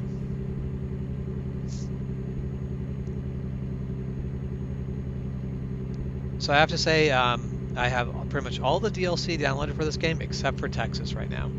The one place I cannot go that this game has that is Texas. The way that I buy the DLC is I only buy it when all the states around the state I'm interested in getting are also done. I hate having a state that sends me off in this weird, like, sort of like banana shape. Basically, I don't want to end up in this space where basically that there's a lot of roads that dead end. So you get trapped in weird places in this game doing that, and I dislike it. So until Oklahoma and whatever the heck the state that's north of Oklahoma are done, I'm not even going to look at Texas. Also, Texas is not on discount yet, and I refuse to pay full price for any of the DLCs because there's going to be a lot of them.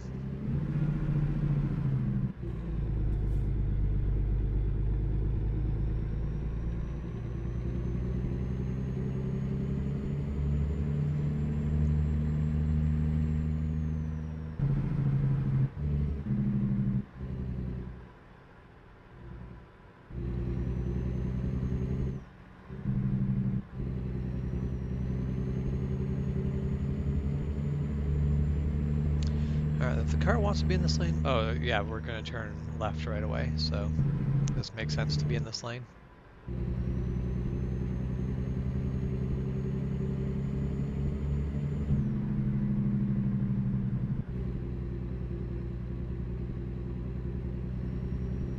Now this is a simple trailer, so they'll probably let me choose the difficulty of parking. That was rude. Basically just stopping right there on the road. We're so close. So is that truck gonna go? No, that car is gonna stop the traffic there, so we'll just pull over and get out of everyone's way.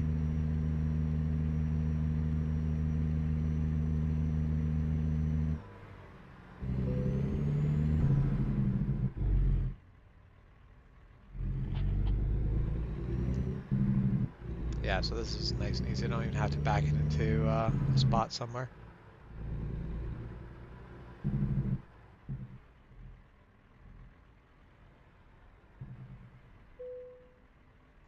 All right, decoupling.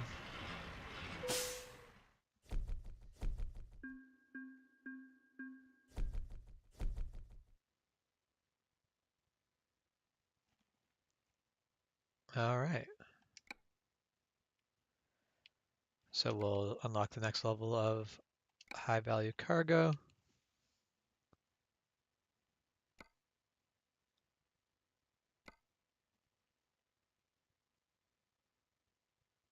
They've raised my credit limit to 500,000. I can now go much deeper in debt. I do find it interesting that like this game, it's like okay, you can take out a loan for basically you can take up loans for up to 500,000, and that's the cap. You can never. It doesn't matter how many millions of dollars of trucks you own, you can never take out a loan for more than 500,000. So if I decide I want to move up from this little day cab, I could do so now. I could basically sell this, and I could basically probably buy two trucks, which would mean I'd be able to get a another driver driving for me, and basically have them both be good trucks with sleepers and all that. That would be probably the way to go if I wanted to get earning money as quickly as possible, but that was not my goal. I think I'm going to keep this day cab. I'm going to try to keep this day cab until I can pay this day cab off entirely. What is my current what is my current money situation? So I've got 17,000 sitting and I owe 100,000. So I am still in debt. Um, the Right now it would be a bad deal to take out $90,000 in $10,000 loans to pay off a $100,000 loan because I'd end up paying more in interest because the interest is much higher. It's 23% for the 10,000, 20% for the 50,000, 18 for the 100,000, and 12% for the 400,000. So it does not end up being cost effective. But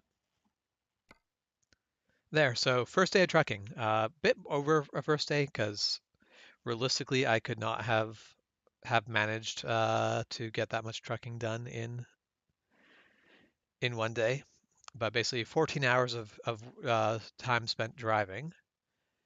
And I own my first truck and have made some progress to paying it off, but have got a long way to go. Uh, Live stream is going for almost 2 hours. We will let it go for a bit longer. We'll do one more mission, I think.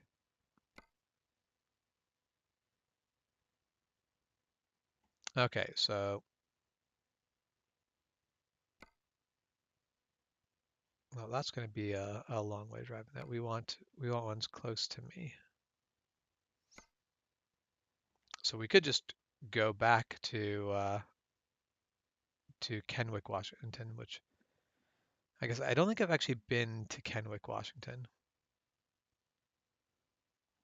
We'll take a look. Maybe we'll do that one.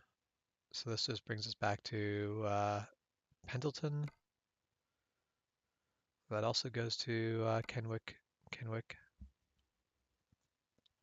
All right, we'll do this delivery. A 5-hour delivery from Burns, Oregon to Kenwick, Washington.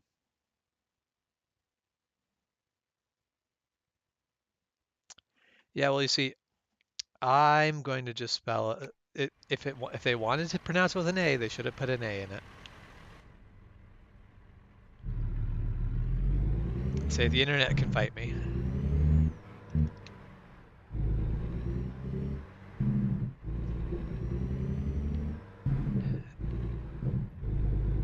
It took me way too long to figure out where the Tri-Cities were.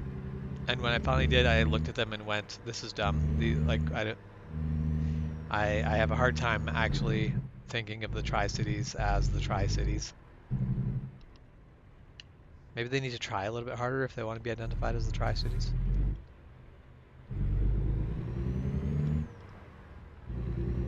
Oh yeah, I imagine that. Oh, missing my turn. I imagine that YouTube comments are more than happy to tell you where you pronounce things wrong.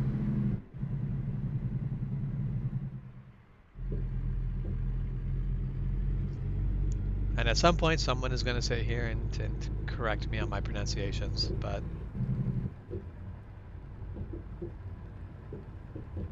for now, I'm just going to pronounce things the way that they look like they should be pronounced.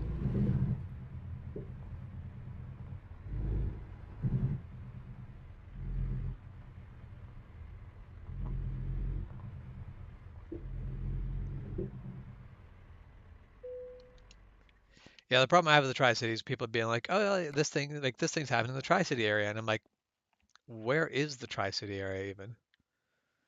And it was basically I just ended up having to Google it because it was like it was in my opinion it was dumb. So I remember I can actually configure different types, but I don't like other than visually having something different. I don't think there's much of a point. Like I could take the shorter trailer, which is probably what I should be doing. But it also does decrease, I think, how much money I make off of it.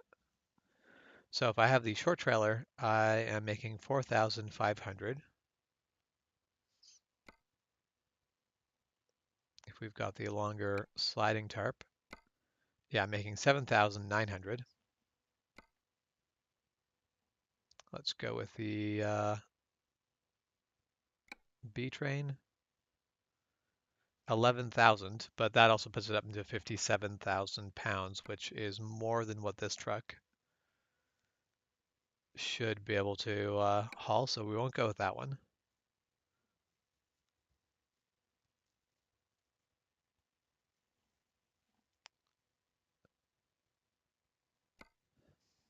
So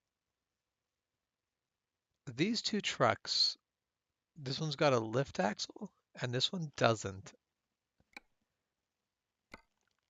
And that's like functionally a difference, but they do pay out differently, which is a bit silly. Or you got this with the split axle. Not actually sure if you call that a split axle. And it pays out slightly differently. Or the forward set axle. Now, those actually seem to pay out the same there.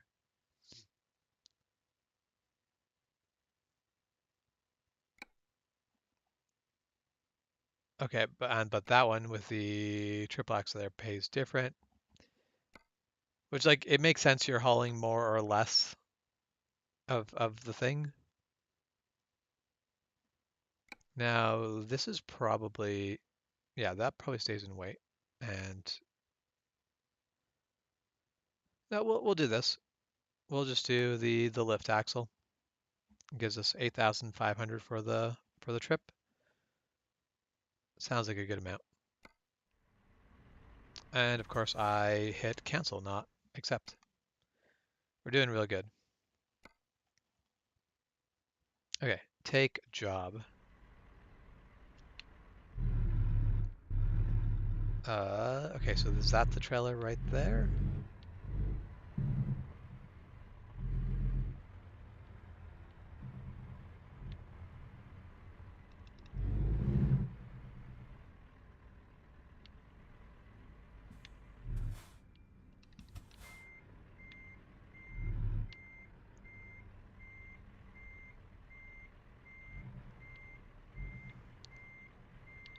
I feel like the two review mirrors are lying to me as to what I'm actually like. They're telling me conflicting things.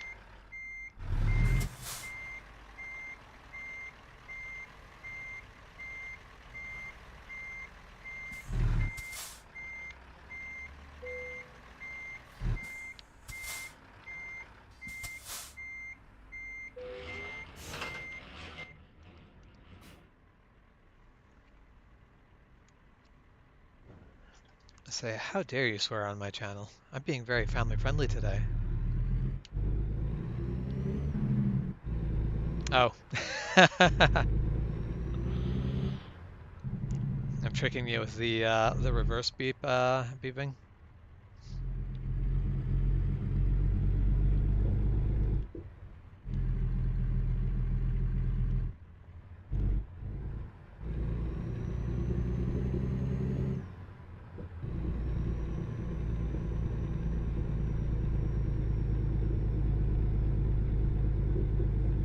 Yeah. Yeah, I imagine there's a lot of places where you could be unloading where that reverse alarm would would be something that you'd expect to actually hear outside of the truck.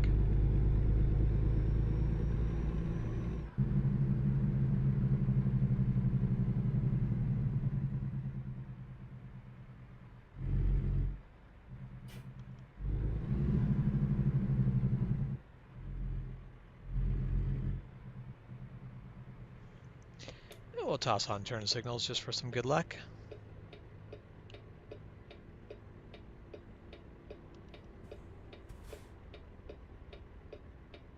Alright. I think everything's out of my blind spots. Not sure if I'm actually going to make this in the time that I thought I was going to. But we didn't hit anyone, and no one had to like stop on the road for us, I don't think. So we'll count it as good.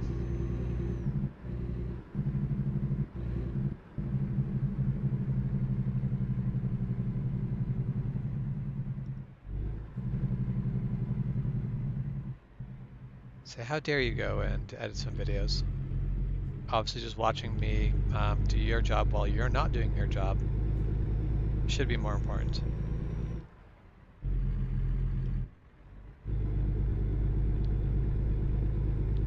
And like Shep said, I'm doing your job, but poorly. But you will notice that I'm getting paid better to do your job poorly.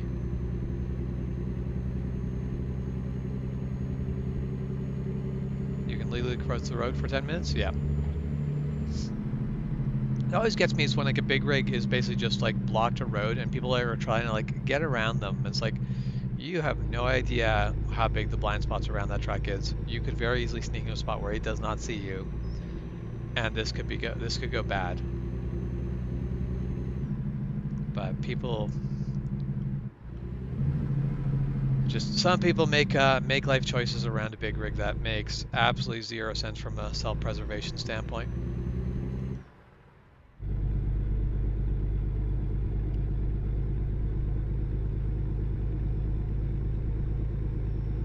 Yeah, yes, that is very much a very little brother very little brother brag. Now, so you calling me a very little brother, or is that a very much a brag of a little brother? I feel like both are possibly irrelevant. Not a small human being, but compared to Juan, I am definitely very much the little brother. I am the little brother by height, by weight, and by age.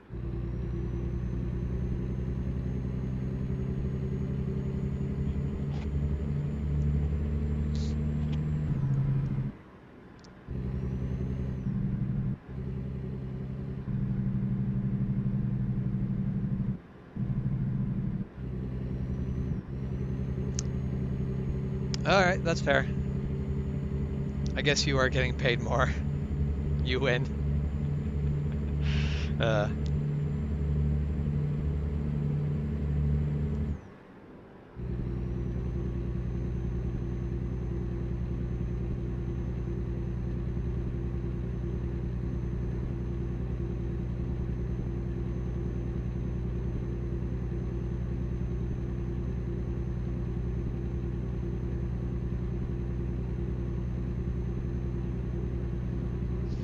My brain was like, all right, so like move over, you got a wide load. I do no longer have a wide load. I can just stay in my lane.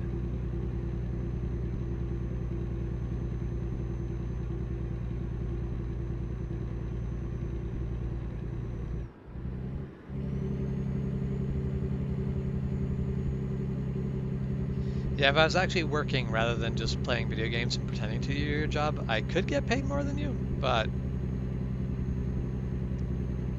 that would require me to go find a place that has enough hours for me to work that busy.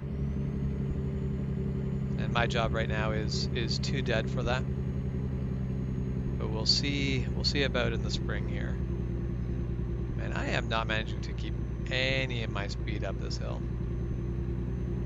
Sure glad I didn't go for the super heavy loads. There's no way this thing would have hauled it half decently at all.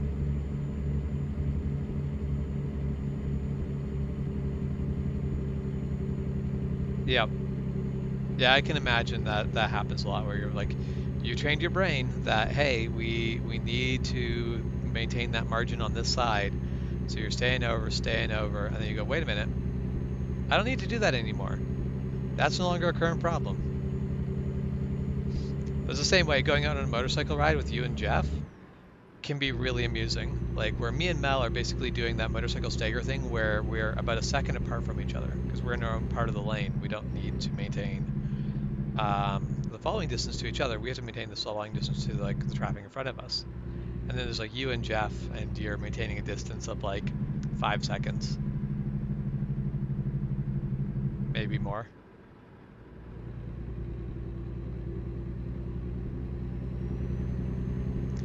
Sometimes that's that trick of the camera where it's like, man, you are so close to whatever. And other times the camera makes it look like there's miles when you're sitting there sweating bullets at how close it was. I do find it funny how that can be so very different for very similar things.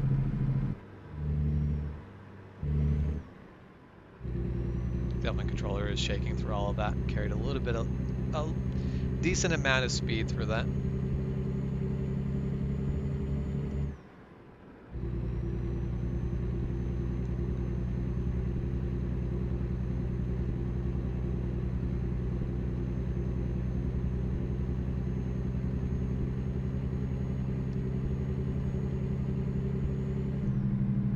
That's one thing with no,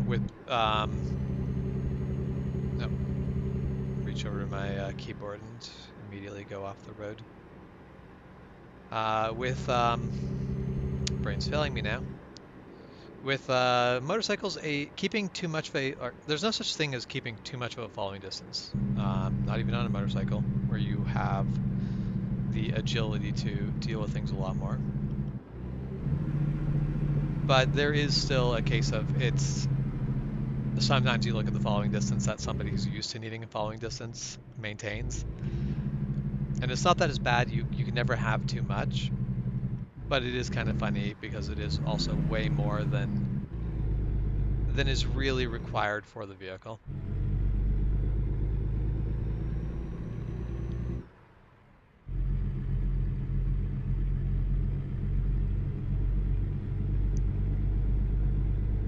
And I feel like you and Jeff ride motorcycles both very similar in the fact that it's either truck brain takes over and it's a very relaxed ride, or your brain goes, I'm on a motorcycle, and you go significantly more aggressive.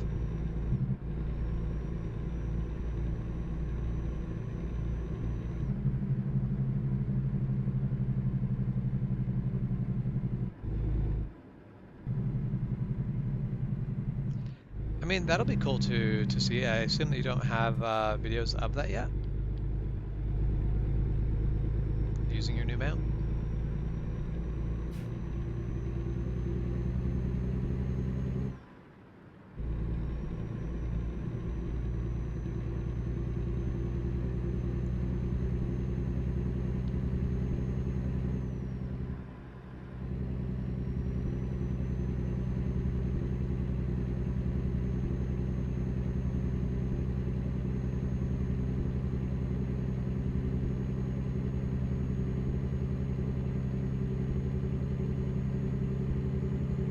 Trailer was going over the line a little bit there, but I have definitely made way worse transgressions than that, so we'll let it go. Okay, yeah, so you've made the mount now and you're using it, but it's going to be a few weeks before the videos of it are going to hit.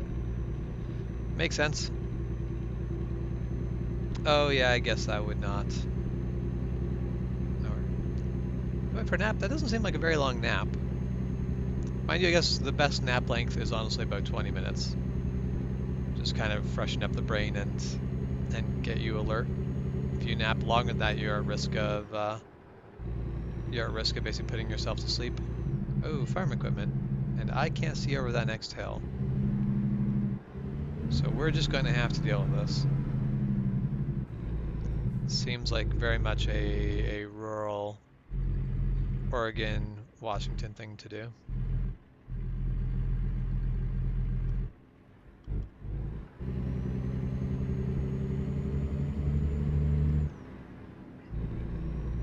All right. And we're on our way.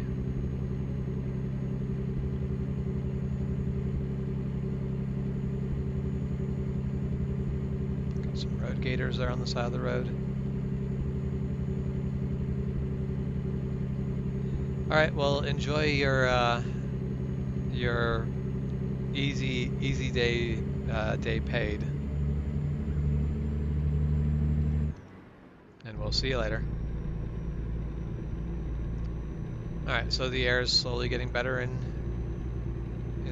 your area there, Michael. I mean, I would assume so. The dust would slowly settle down, but still sucks that it's as high as it is. But at least it is getting better.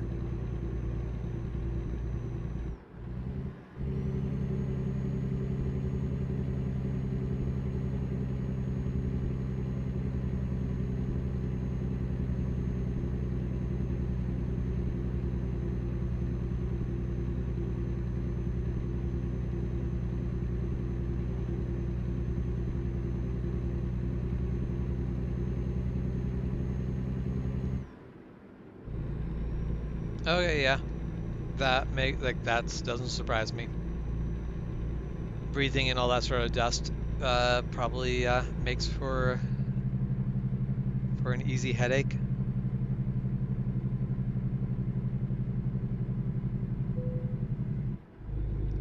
Discovered a new viewpoint. Let's pull over and we'll check out the viewpoint. Probably not an easy to pull over one because it's on the other side of the road. It'd be easier to have pulled over for this on our way south, as long as we don't have any traffic. And I think I've actually been to this viewpoint, but I've only been there once, and I don't think we stopped. So we'll activate the viewpoint. Yeah, so US 395 Vista. Sounds like a very generic name, but probably a good view of the valley, if they'll ever actually give us the view of the valley.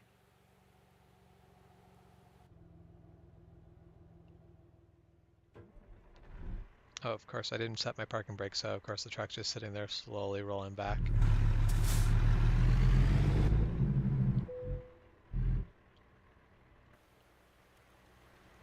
Yeah, it looks like a nice looking valley. That'd be a nice place to like pull over and take a quick picture of it on your way through. I'm just gonna sort of straighten the truck out a little bit here. So the parking brake, and then I am going to just go grab myself another glass of water. So I will be right back.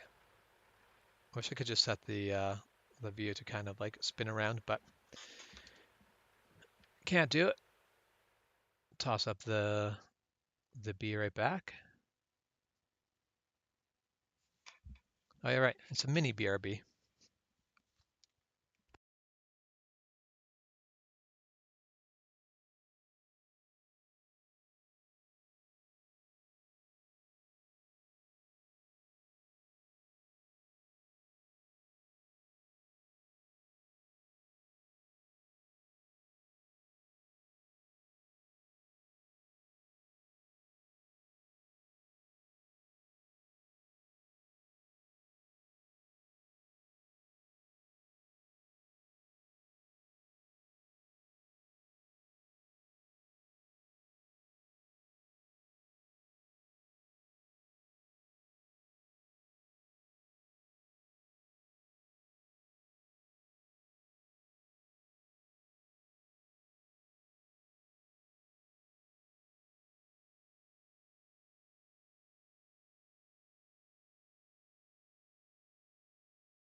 Okay, and I am back.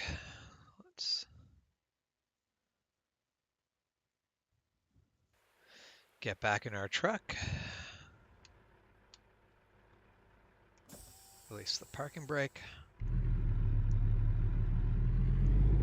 Now we'll carry on.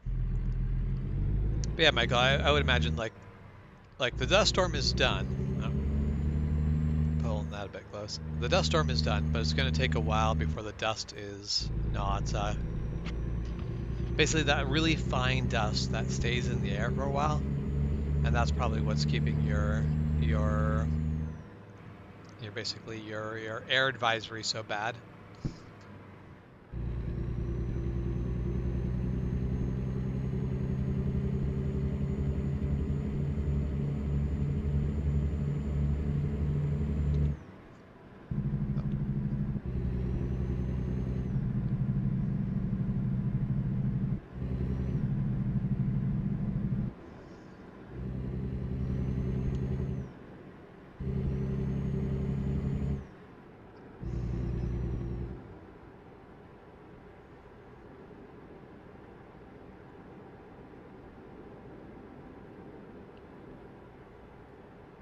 Oh, I was looking at the view and immediately go off the road. You've never had a dust storm? I've gone through dust storms before. Yeah, I don't know because I've never lived in an area that's been like traditional desert. That's where I really think of dust storms being bad, or like really dry, dusty areas. We're really dry here. It's not really a dusty area. It is basically pine forest or rock or basically water, lake or river. It's not. It's a very the air gets very dry, but it is not. There's not a lot of dust that can kick up the air. In Manitoba, however, all the farmland, it could make for some really brutal dust storms. Oh, I'd way rather have snow than dust.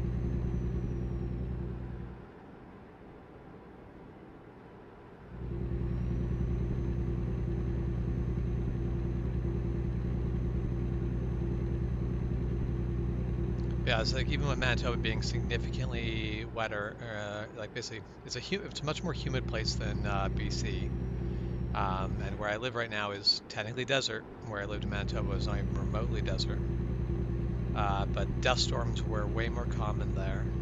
But I imagine most areas that are traditional type deserts have a lot of dust storms. But you're not. You're out of the desert. You're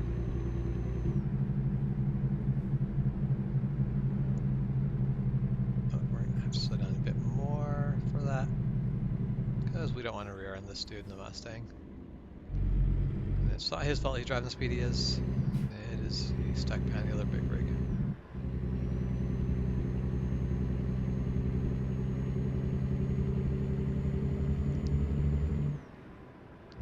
So is the Chihuahua Desert the main desert there in Texas, or is that just the desert closest to you?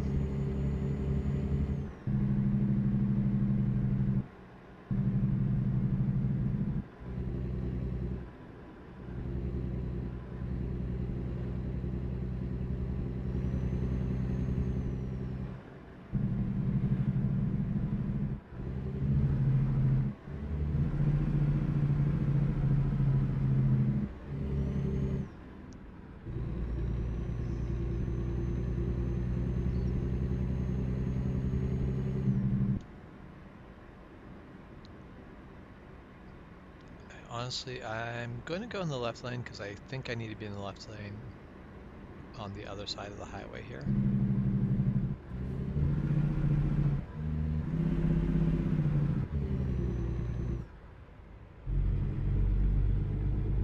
Okay, so the Chihuahua Desert is the main desert there in Texas. I never knew it was that was the name of it.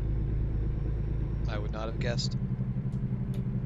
Oh, accidentally turned on the wipers. That's not what I was going for.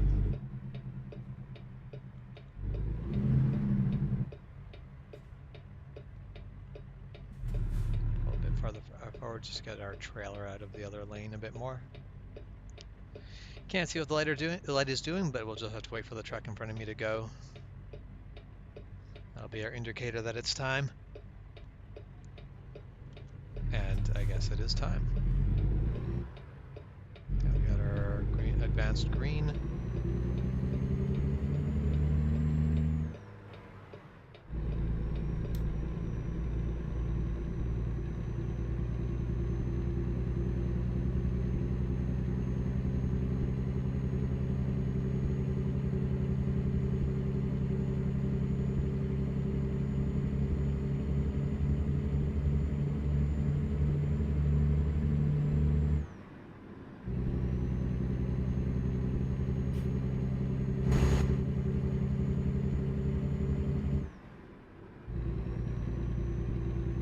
So we've now made it back to Pendleton, and we keep going north a little bit farther, get back into Washington.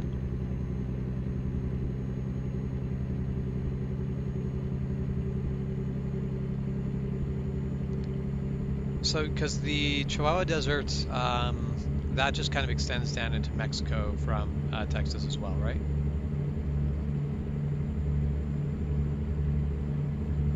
It's not fully contained within Texas. Pretty sure that's just a large desert section that just happens to be split by the Rio Grande, or Rio Grande. Actually, not sure which way people pronounce it. If it's Rio Grande or Rio Grande. I imagine it's Rio Grande, but I could very easily be wrong with that. We're gonna do the. Oh, this is a terrible, terrible mistake. Now I'm just gonna sit here and live with. Oh no, that truck's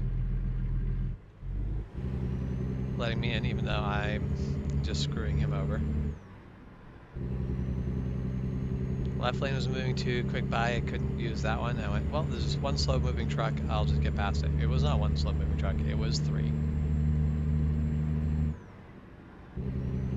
So, we'll try to avoid that. Like I said earlier, I'm going to try to drive as if this was me in real life. That is not how I would handle that in real life. Oh, we have complications.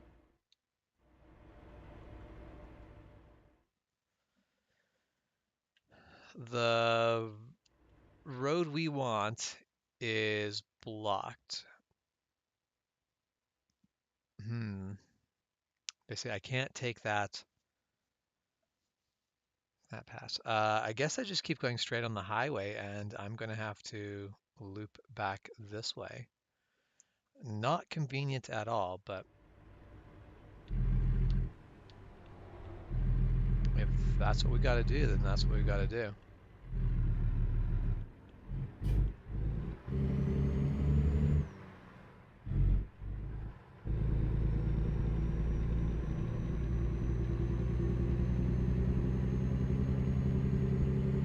Now, I'm always tempted to turn off the road hazards, the road closures in this game, because in real life usually there's a much less inconvenient way to do it. Usually there's a bypass or something you can get around it, but in this case the game very often makes you take a really, really long way around, but it's also not necessarily unrealistic. Like, wait, so is that other lane also closed, or is that just... Okay, yeah, so the other lane that they want me to take is also closed. We'll turn on the wipers because it's starting to rain.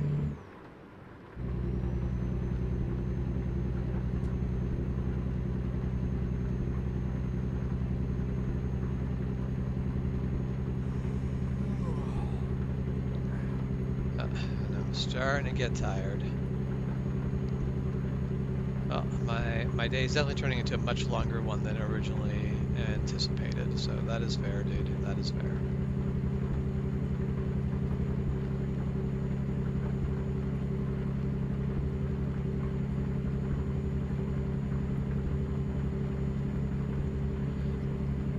Yeah, and that's, I think, basically Houston just sits in one of those places that, like, I don't know, I haven't been to Houston a lot. Or I've been to Houston actually quite a few times, but I very rarely step outside of the airport at Houston. So I don't actually know how Houston is, but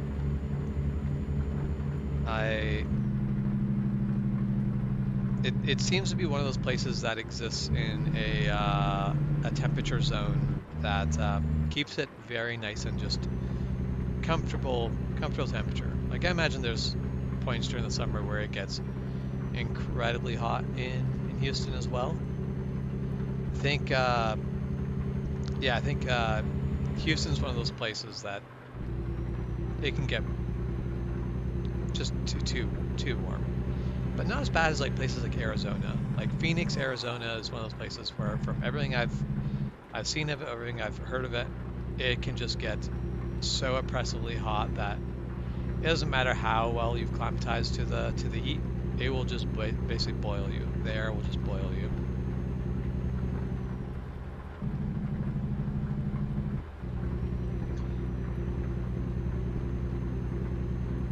Well, I think Houston's temperature, like Houston being more stable temperature, probably has a lot to do with its proximity to the ocean. It's close enough to the ocean that the constant temperature of the coming off the ocean sort of stabilizes the air temperature.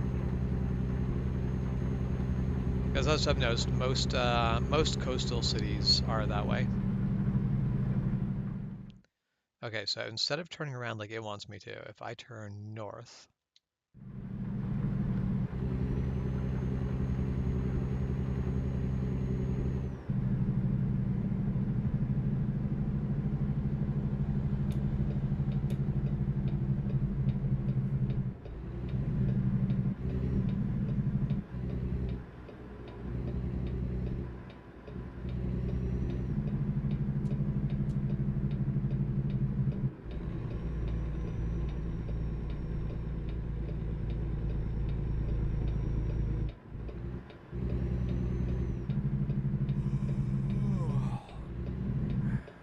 Definitely running that yellow, but we're going to take it. Now, I have definitely crossed this bridge before. I immediately recognize this bridge. I've crossed this river at this exact spot. And this is part of the reason why I do like driving in Washington in this game, is because I look at the highways and go, wait, I know where this is. I've been here. This is a familiar place to me.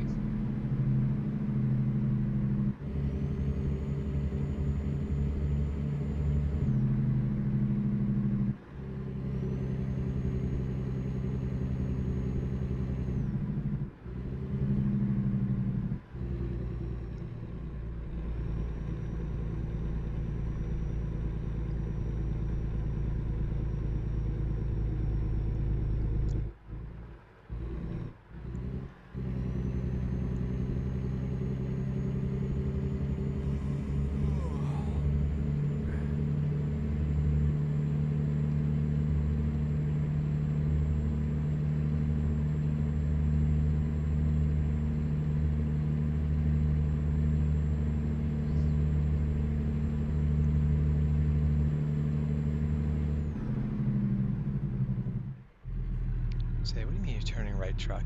No one ever turns right here. This is one of those intersections that seems like it's...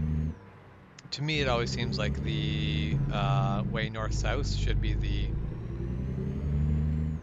Oh, I did not see that.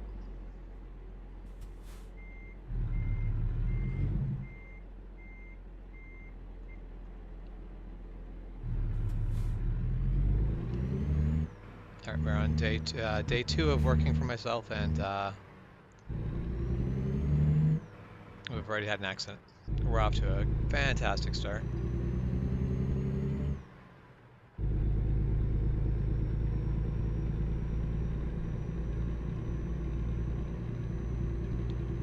I mean, no, that was entirely my fault. I didn't see him, and I started pulling out when he was turning left. I'll blame it on me being tired, as the game continuously reminds me. Because I would have been at the place I should have been by now. I wouldn't have to be running late hours. But we got detoured. That added a few hours to the drive. I mean, he had right away.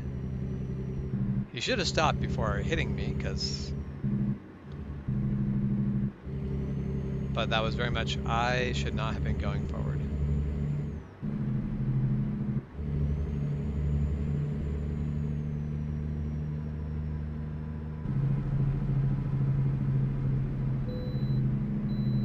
Bypass, excellent. Gotta love the bypass.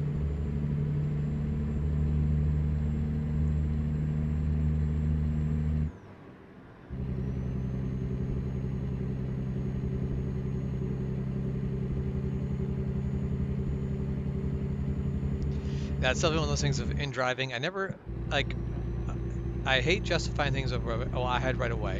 Whenever people are like, well, I had right away, it's like, if you are able to stop the accident from happening, you should do so.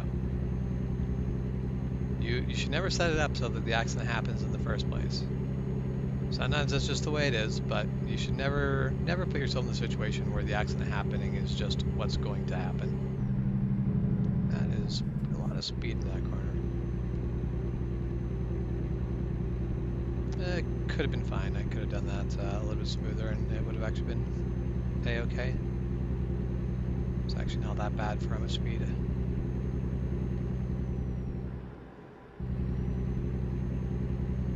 It was a bit more speed than I should have carried in, but not enough to be really problematic. I thought it was going to be worse than it was.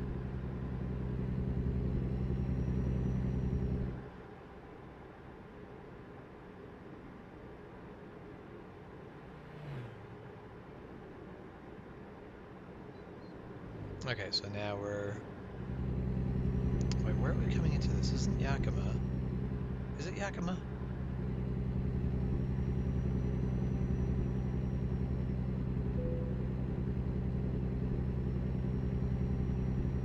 Yeah.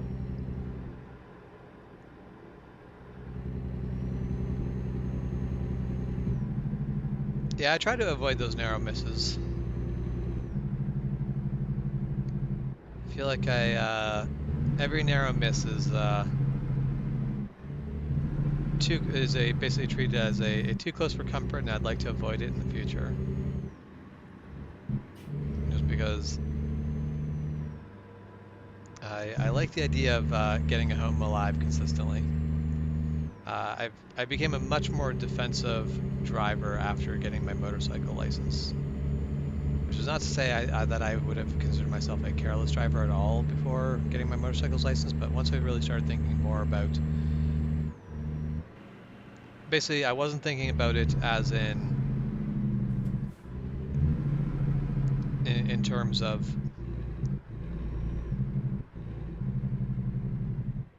what was the legal right thing to do, and more so just what was the,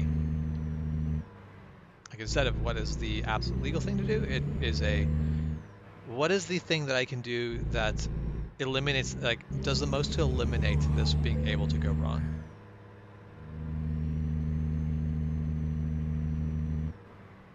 And we should also pull over for fuel soon. Yeah, and that's the thing. Sometimes if you slammed on the brake, that's what would cause the accident.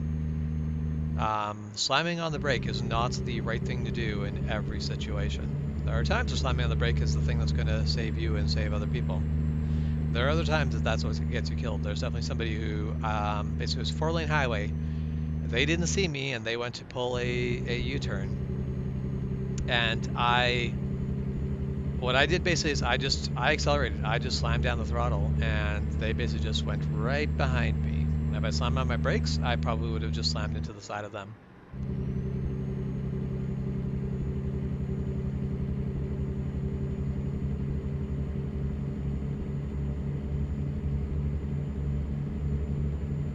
So I've got 88 miles left to get fuel, 70 miles to the destination.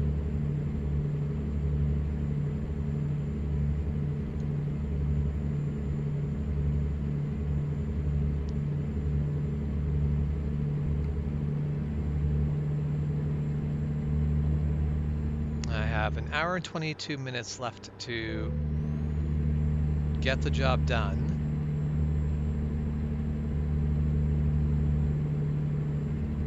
before it is late, and the expected time is 1 hour and 13. So really pulling this down to the last wire here.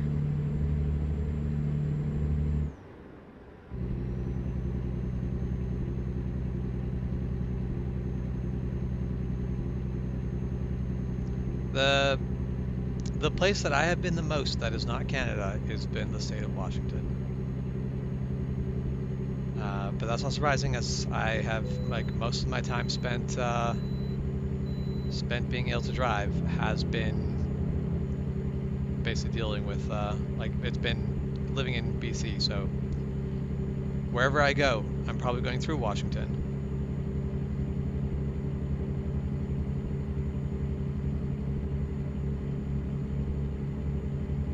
See if I can't save myself a little bit of time. We're gonna do a little bit of speeding. See if we can't open up a bit of margin between when I need to be there, and hopefully this doesn't mess up my fuel mileage too much. And oh, nope. We're going to do this the dumb way because I was not paying attention.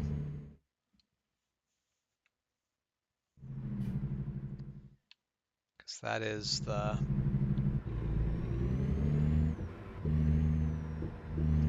making my problem everyone else's problem.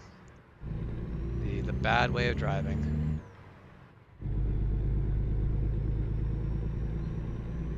That's one simple detour suddenly puts me at risk of running over my deadline. Puts a whole bunch of stress into this and makes me make poor life choices. This is what happens to drivers in real life. They make bad choices because of the stress of I need to be here at what time. Say speeding for shame? That's definitely not the biggest for shame that's just happened. So everything I did right after speeding is so much worse that it makes the speeding look a-okay.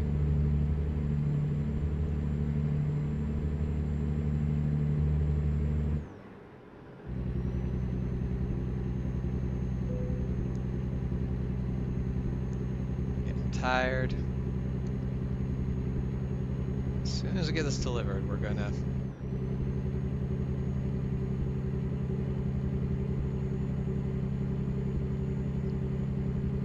go for a nap and fuel up the truck. But until then, we're just going to try to get this delivered.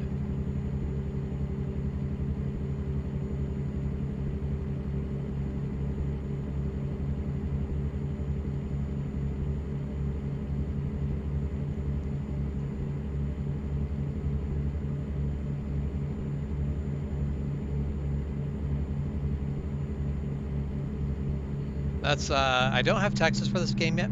Texas is out, but I've tried not to buy any of the DLCs for full price, and Texas is not on discount yet. But I am looking forward to actually getting Texas. But I do also want them to have Oklahoma and whatever the state is that's north of Oklahoma done before I actually go buy Texas.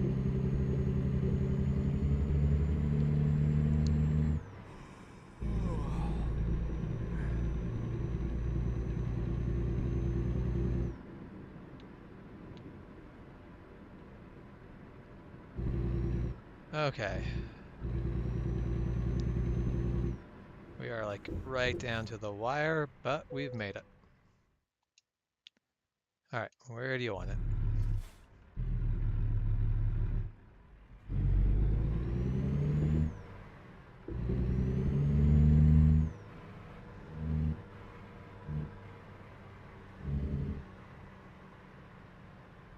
Yeah, that's basically when Oklahoma and Kansas are also both out and I can get those on at a discount.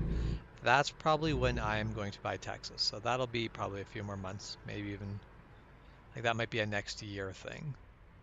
Because I like the idea of getting Texas earlier than that, but that might just not be realistic.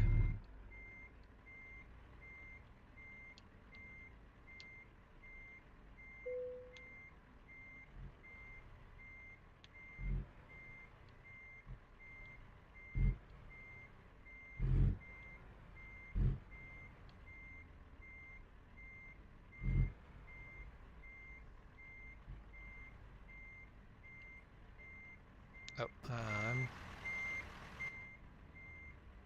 going to have to pull forward a little bit. Otherwise, I'm going to back that trailer into the next trailer beside it.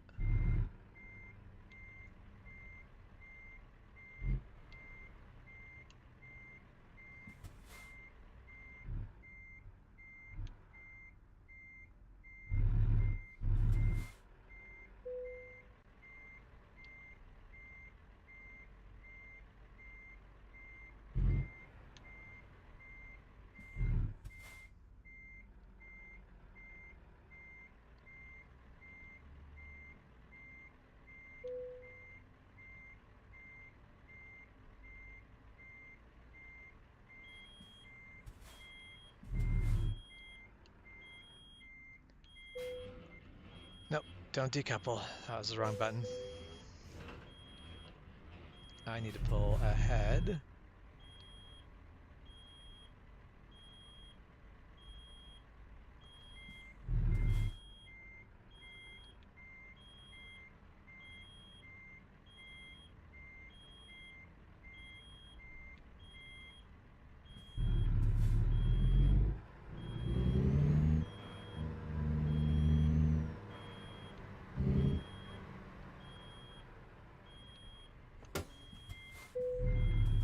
I feel like, oh, I have basically run my air pressure is too low and my brakes are all coming on.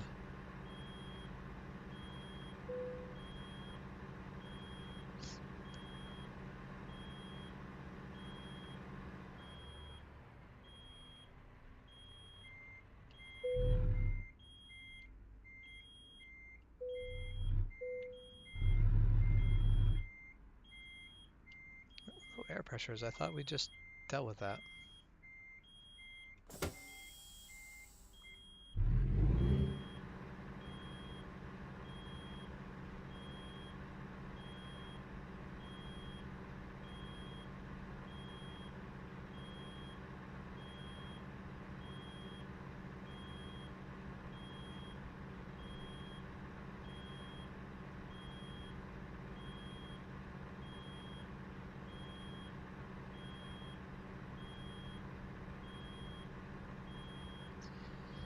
Yeah, it's one of those things of having realistic air brakes. Yeah, everything can lock down because you just use too much air. Now it's a case of let the system build up air before you have before you can release brakes again.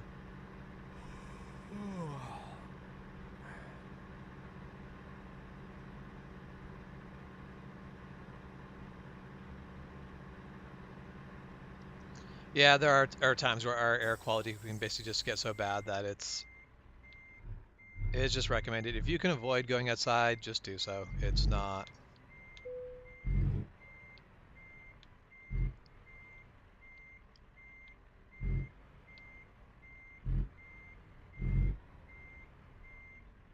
Okay, so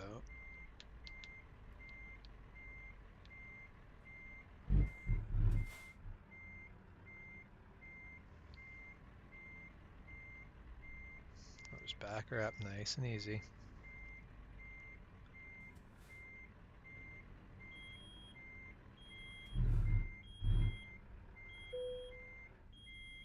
All right. Not not great, but not terrible. We'll decouple right there.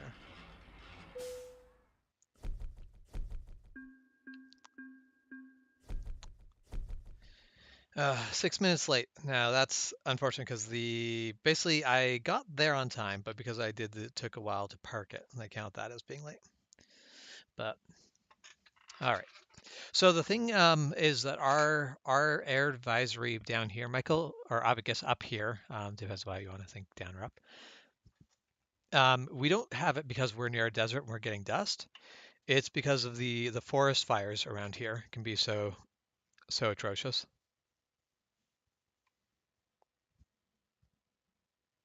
But yeah, I guess Milo's the only of the group of regulars here who does not live in or near a desert. Okay, well, we arrived late, but we did our best. We're working on it. But for now, we're going to do some free driving because I need to find the nearest gas station.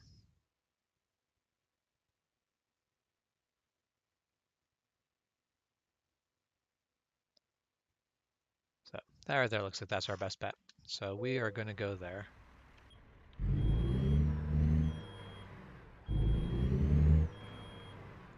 I don't know if we're going to make it though.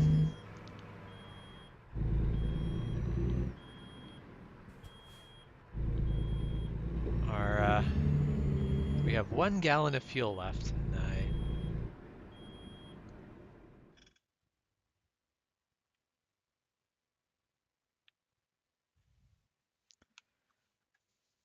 First off, we don't actually want to go there.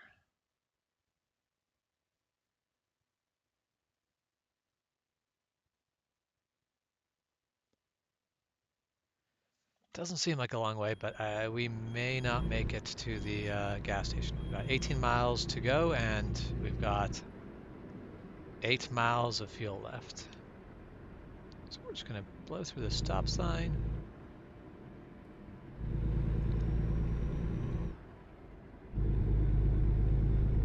Keep our RPMs low and try to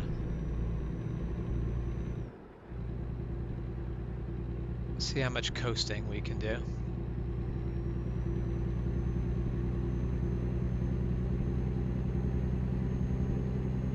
Oh. Dozing. Yep. Falling asleep at the wheel. Went too long.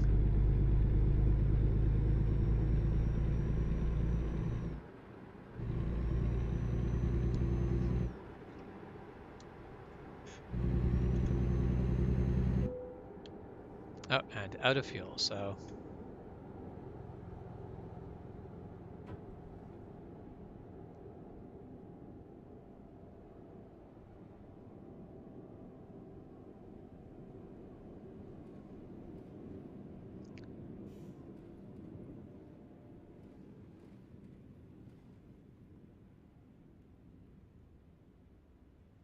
okay, so we ain't stopping at the stop sign because if we stop here, we ain't moving again.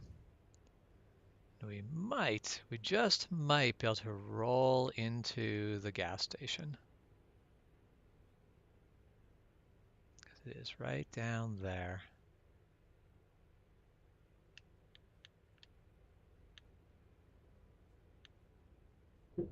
Let's see if we can navigate through all this stuff and just roll. Ah, damn it, dozing. Understand you're tired. There. We rolled into the gas station and then we go and go sleep.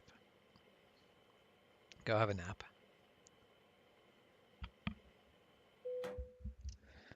Okay. Tank is full, so we can now start the truck again. Now we are looking for...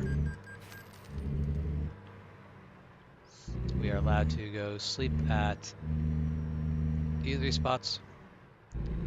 Realistically, we would not be sleeping anywhere with this day cab. Like, we would be staying at a hotel or basically ending our journey at home.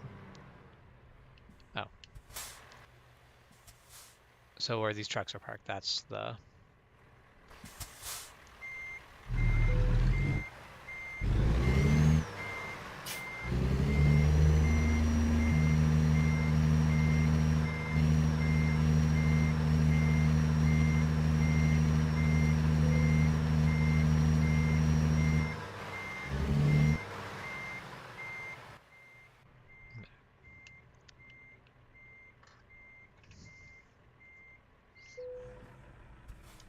There, so we get some rest.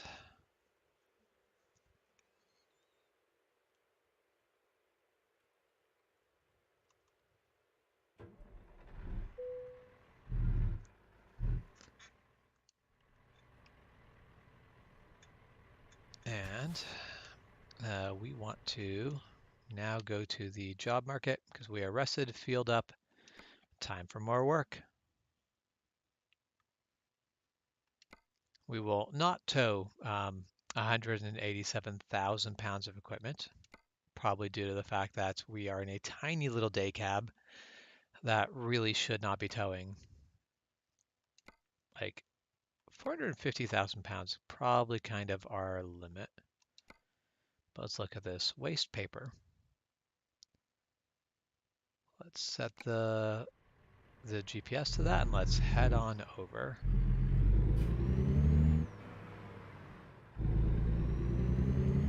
I'm also going to keep out a an eye for truck repair. Like our truck is not in bad shape by any means, but it is also not in perfect shape. We have 2% damage to the truck, which is actually not bad. You accumulate a lot of damage just driving. Like it's damage is not just damage done. It is also like it also counts in wear and tear. So your tires wearing down, all of that counts in as damage.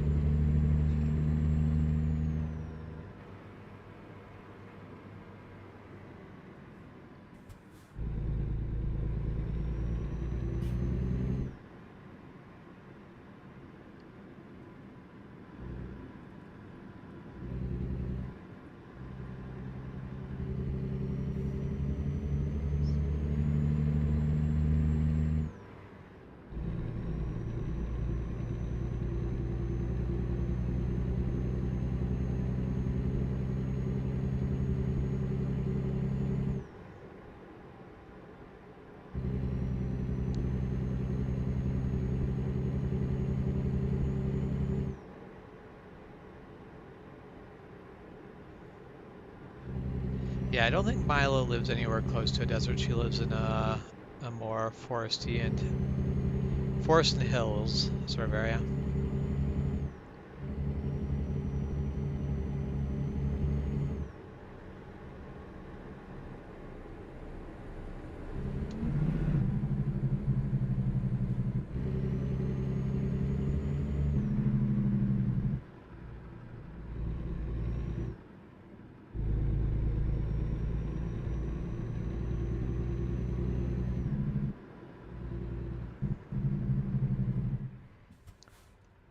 Not sure what our crisis is about here, but I guess we're just stopped.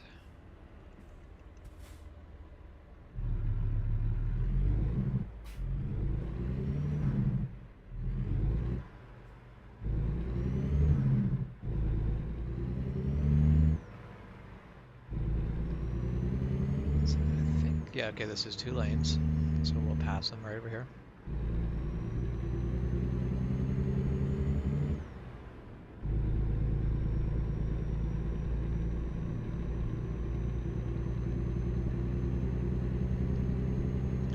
Yeah, so we live in the desert, but our bad air quality comes from the forest. Only when the forest is on fire, but still, our bad air comes from the forest. Even though we live in the desert, we live in the very like northmost tip of the desert. The desert is a lot more deserty farther down, like the Okanagan Valley in the States. There are some areas of that are really proper desert. Where we are, it's more vaguely desertish. It's very dry. We don't get a lot of rain, but we don't have quite the level of dryness required to be a full year-round desert. Basically, in the spring we get enough rain that it kind of pulls us out of the dryness for a little bit, but that doesn't last very long.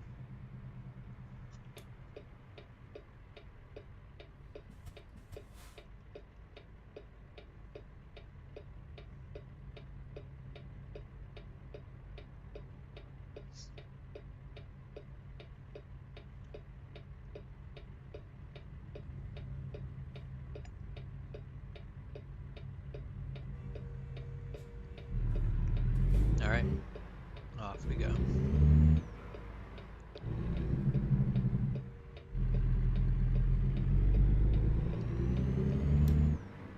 That's one thing where I hate, because the fact I'm playing with the controller, there's limits to how fast the steering can move, which I feel like I can probably up the sensitivity just a little bit more.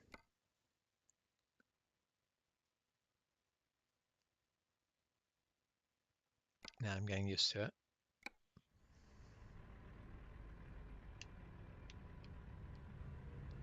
Yeah, I think this will be fine.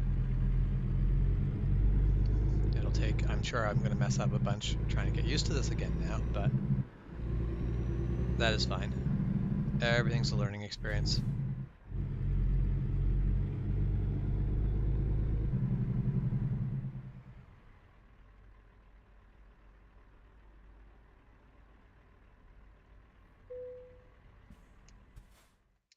Okay, let's take a look at the jobs we have. So I really kind of want this job. I want the job of delivering dumpsters. I'm not going to take it just because it's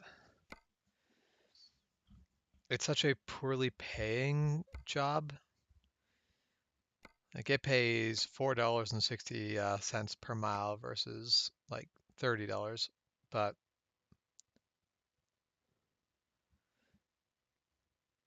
there is just something about the idea of going to take my job of delivering dumpsters that I enjoy. But all right, let's take a look at the waste paper. We'll just get let's see what it is in a single dry van.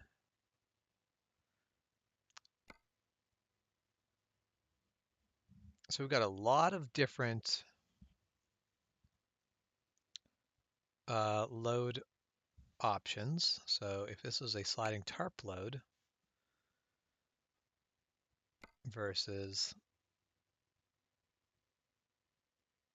a not, so as a sliding tarp load with a drop axle, this is a sliding tarp load without a drop axle. And then we have the uh, B train, and it's paying best as a B train, which I won't always necessarily do it just in the best paying configuration. I also look at the weight. Like this B train here is 54,000 pounds, which is more than what this like this truck can haul it. This game is going to let it, but that is not realistic. 48,000 pounds here. This is a bit better, but that also does decrease the pay of it. I like it much better with the waste paper exposed, but that also drops the value of it, which is silly. Oh no, maybe, so if we go with this, so that keeps up the value of it, puts us a little bit too heavy. So we want a lighter load, but I want that. Let's see, what's drop deck? Drop deck pays, but 5,000 keeps it under 4,000 pounds. We can go heavier than that. Is there an option that lets us go? I feel like this is just a shorter drop deck. Yeah, because it just decreases the weight of the load a little bit.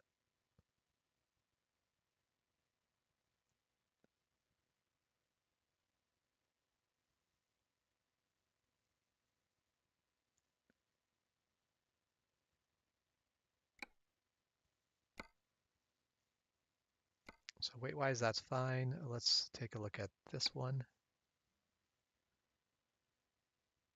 Yeah, so 40,000 pounds, and we'll take it. It pays a little bit less, but that is more realistically what this truck could haul.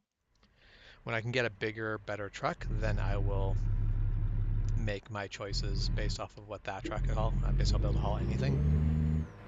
But as long as we're in this little day cab with a single rear axle, we're not going to be hauling heavy things.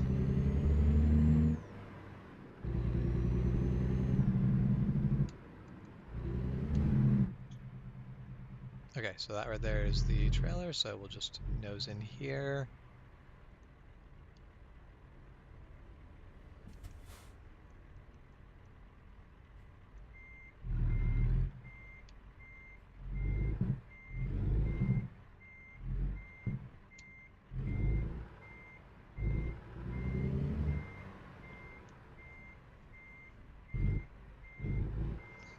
Yeah, the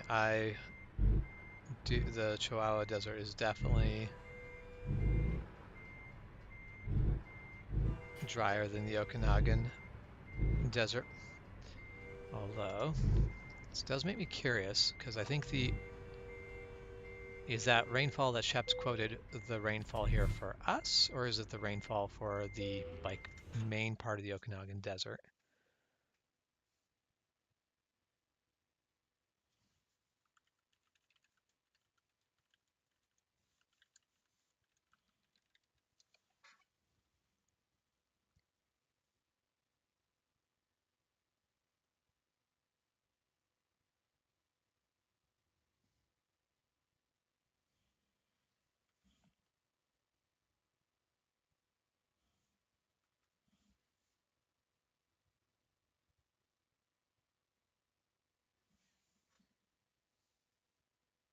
Would help if I didn't spell it dessert.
Yeah, so it seems to be that basically the yearly rainfall for the Okanagan Desert is mid 200 millimeters.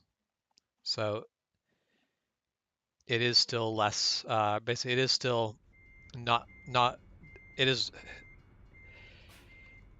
basically it does still end up being a more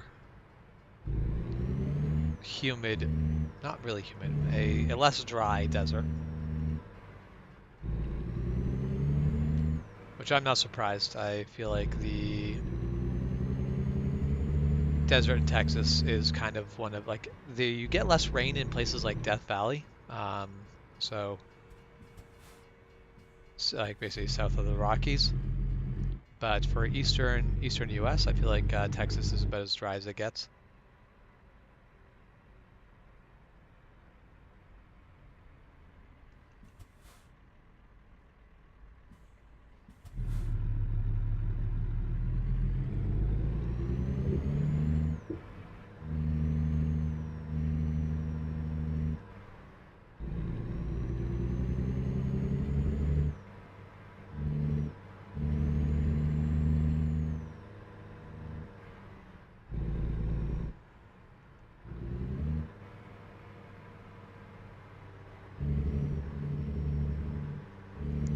All right, we got ourselves a green light. We will take us and go. We're just going to go straight over to the left lane because that's where we need to be.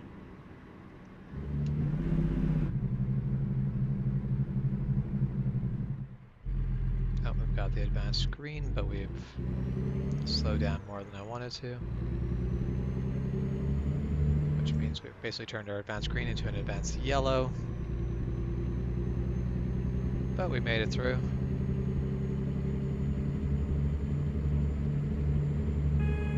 Oh, that's far.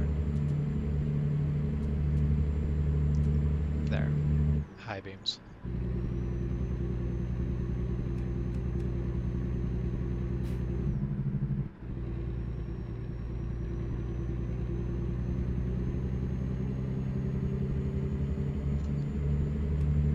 Oh. There.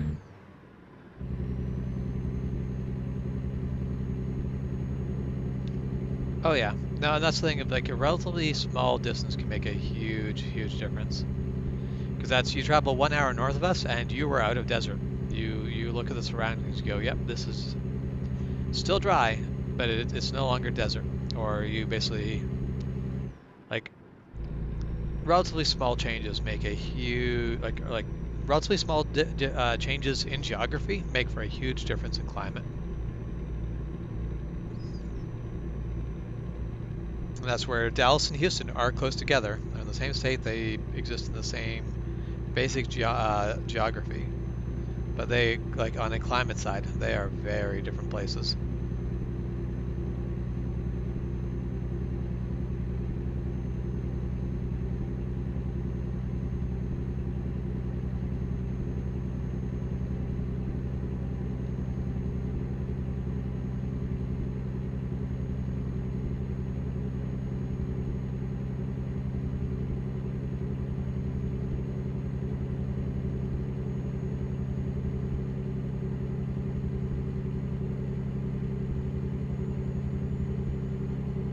Sure would love to be able to shift up, but the best I can get in this truck is the 10 speed.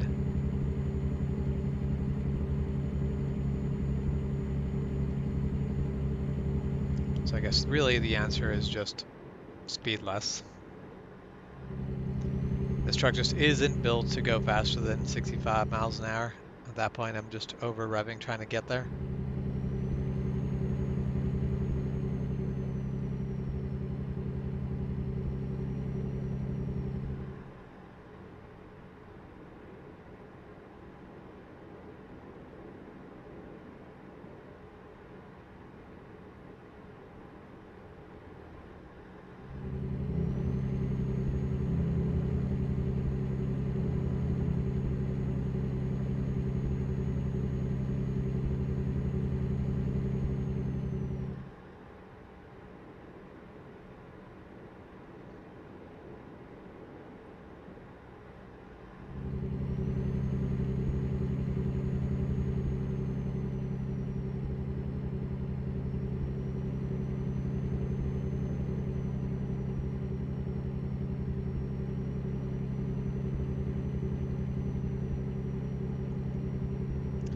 Now, I didn't actually pay attention to where I'm going.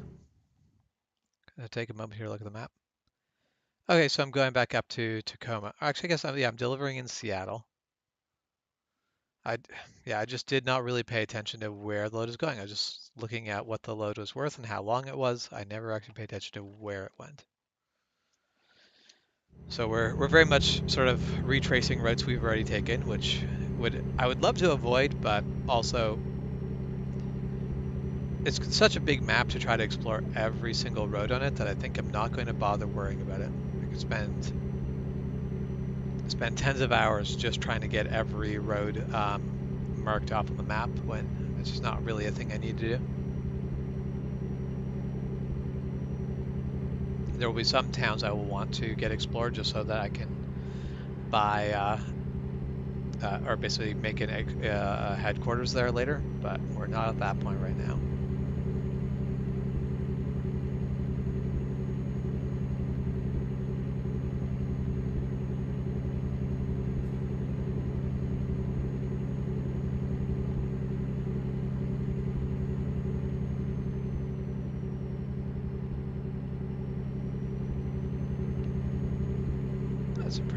That's a nice and pretty view there.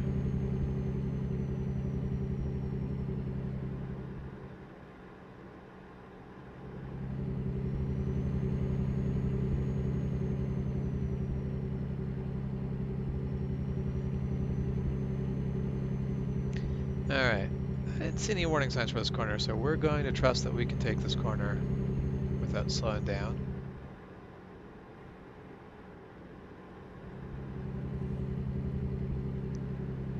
Turned out to be correct. However, that truck that's hanging out in the left lane is putting us in a bit of a situation. And that's where a lot of the bad traffic in this game is exactly the same as the bad traffic you find in real life. Trucks just hanging out in the left lane for no reason. Yep. Yeah, that adds up. Dealt with that enough times.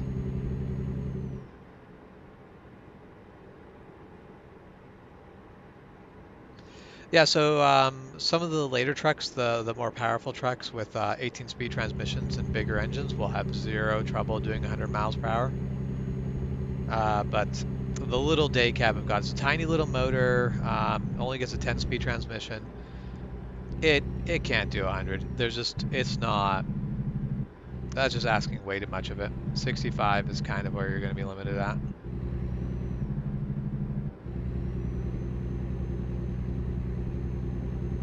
And we're just going to hop over to the left lane as soon as the car's by. Off we go. Should have done a shoulder check because from my mirrors, there is another, like there's a possibility of another being car, but I was pretty sure that was the same car that I saw in my mirror. So I took some risks. It worked out. No one died.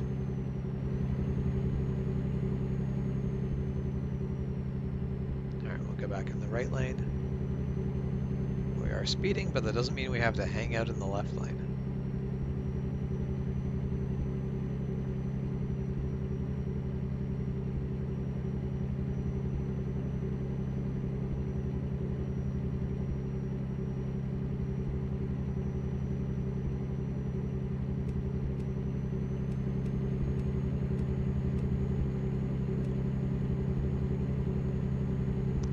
That's a Washington State Police.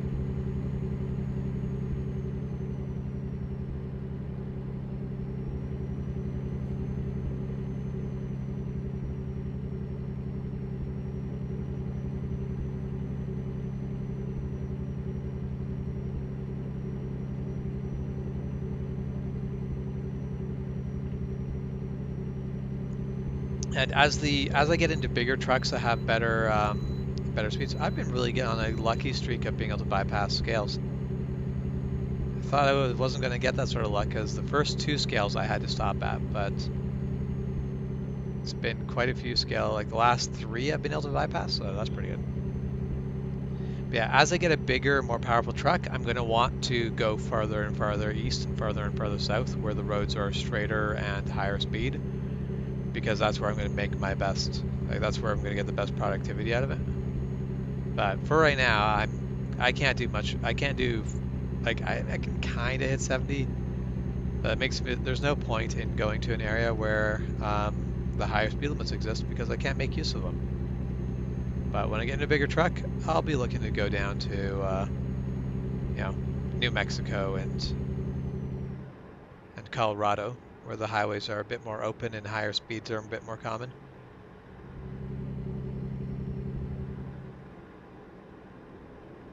And eventually, I'd love to drive to Texas, but I'm just not willing to drop that much money on the DLC quite yet.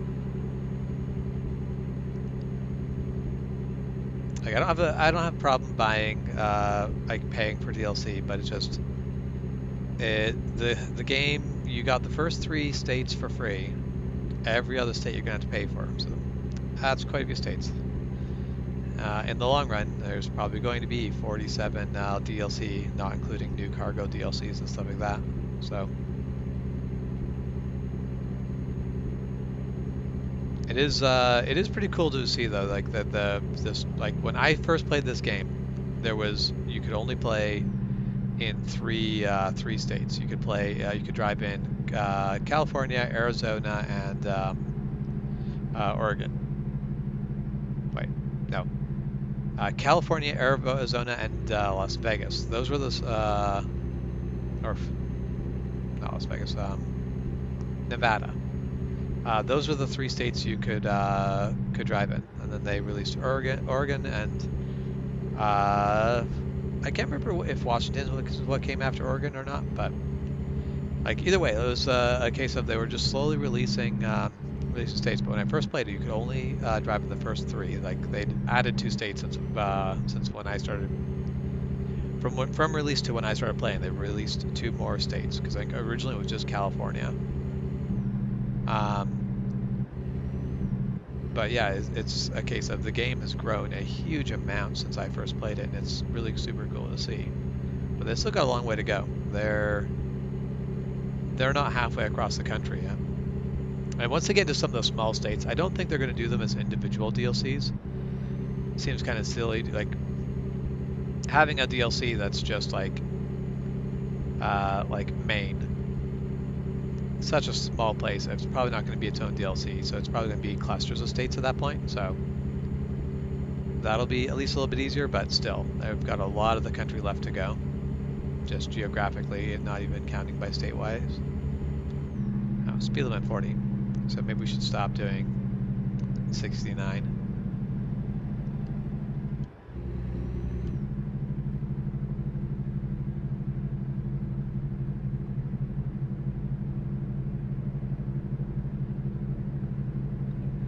I think I was, no, I don't think this was the bridge, but I was in Seattle not too long ago. This bridge kind of looks familiar, but I don't think I took it. I think that was a different bridge.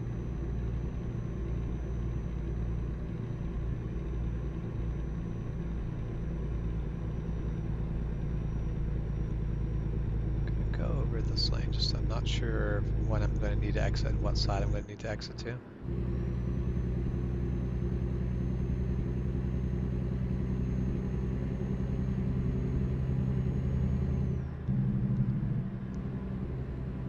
It's a half mile, but half mile to what?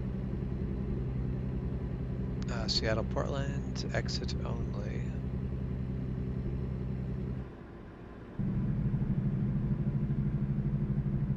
Yeah, so we stay this way.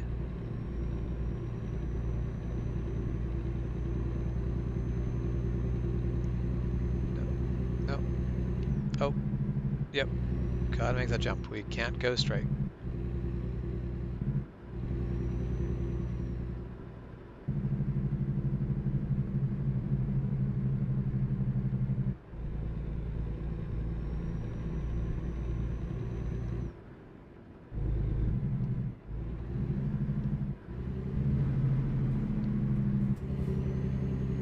Really tailgating that truck more than I need to.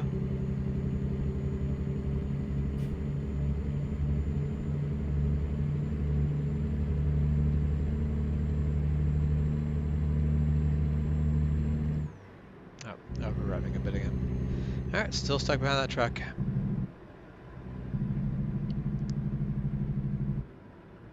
Okay, we're gonna go in the left lane because... Oh no, we need to be in the right lane. Apparently follow that truck, that's just the rule of the day. Stay behind that truck. And then we turn left when we're down here. Just like in real life, Seattle's confusing to me.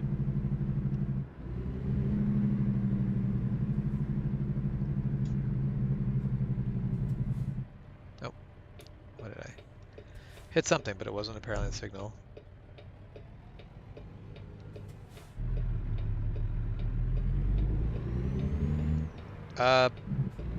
Sir, that was a red light for you. Oh, this is a terrible intersection design.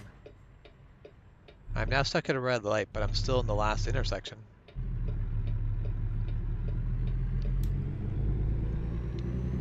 I'm not sure. There's a possibility I did that intersection wrong somehow, or there's just a possibility that that is a terrible intersection that trucks should not be allowed to go through because they will immediately clog it up.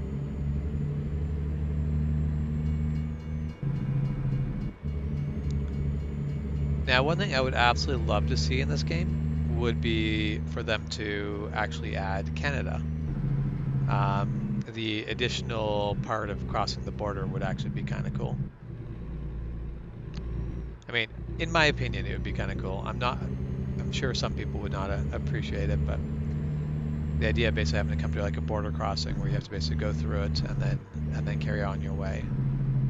It'd also be kind of cool if you had to deal with some of the law changes from country to country. But since you don't have to deal with the law changes from state to state, I imagine that that is not likely to be the case. Okay, so there was a train coming earlier, but it doesn't seem, it seems like it's already passed, so we will go. Problem being is I need to stop right here. Okay, there.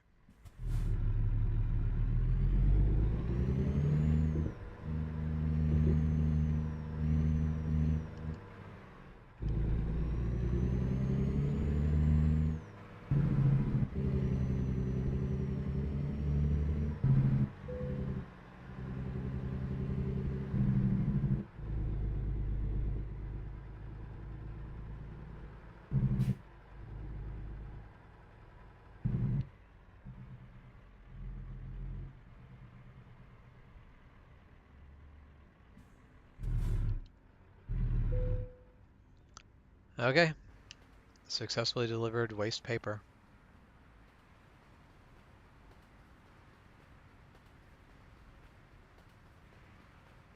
Now let's pull just slightly further forward so we're nicely in the box there. I guess that front trailer is not sitting nicely in the box there, but oh, and we've got our train going by now.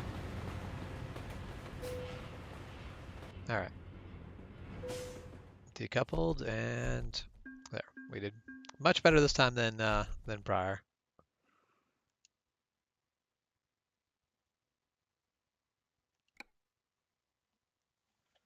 All right, so we did not level that up, but okay.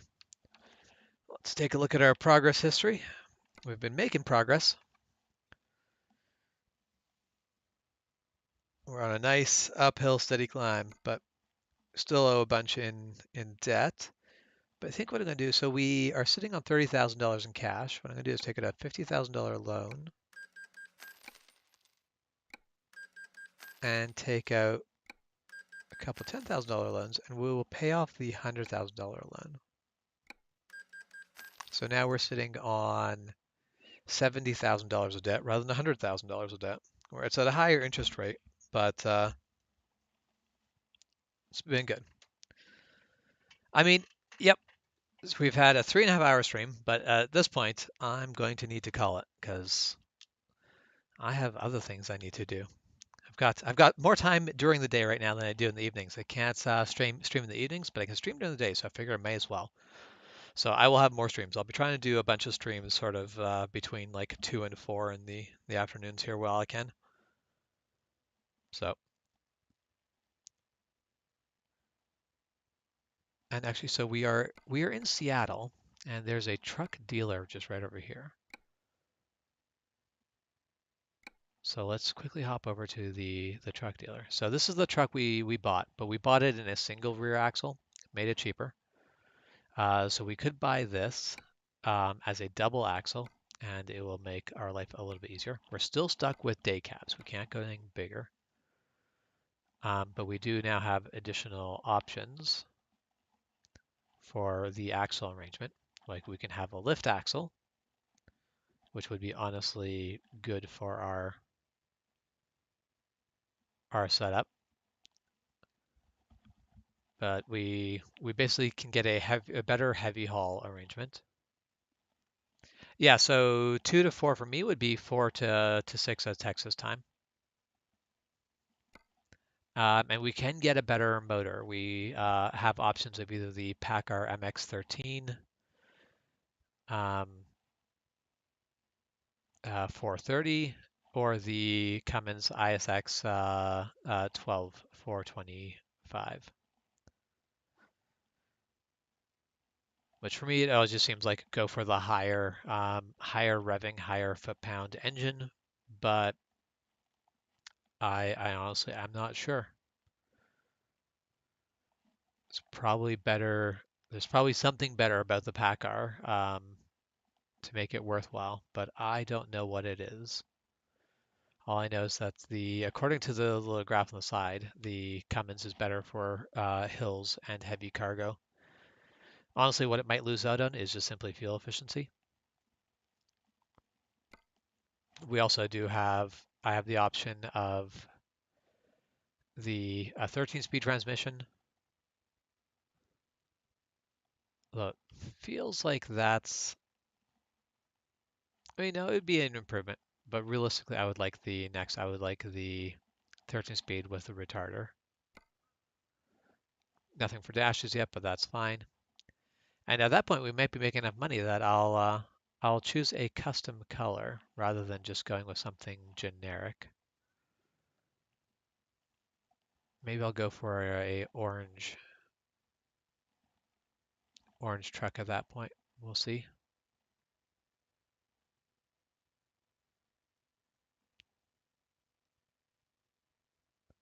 But for right now, the additional money of the custom paint job was not worth it, so we just went for a generic blue.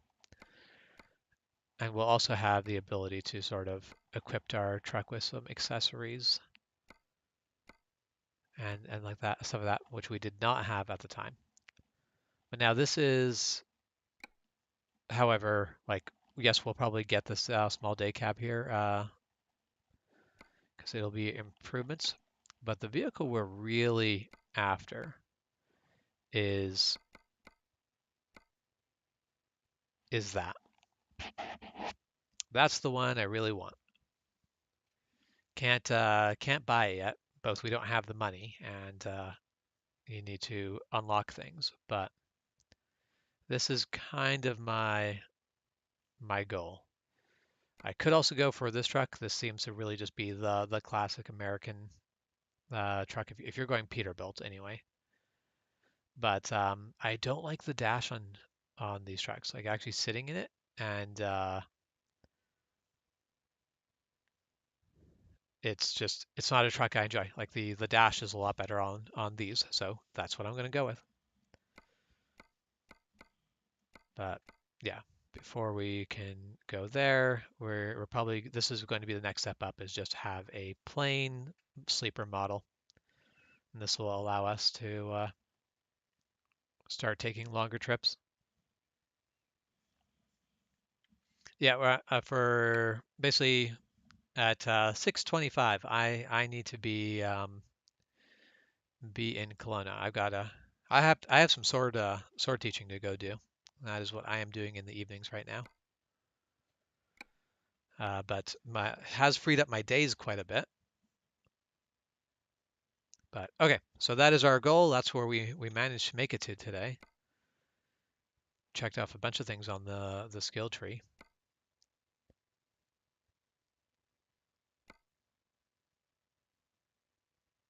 Yeah, and that's most of our wear and tear is done. Oh, it's actually all of our wear and tear is just tires. So we haven't actually damaged the truck. I thought I'd damage it because there's one of those fender benders, but this is not actually bad. Basically, our insurance cost, basically our cost for all of this is going to be $663 when we pay it. Currently, I only have $400, so that's not an option. But all right, well, let's save the game. We've been making good progress, and I'm going to pick this up again tomorrow. But let's quit out of here, and thank you for everyone who tuned in. I hope you all have a good evening, or if it's not evening when you watch this or where you are, I hope you have a good morning or good night. But thank you for watching, and we will catch you later.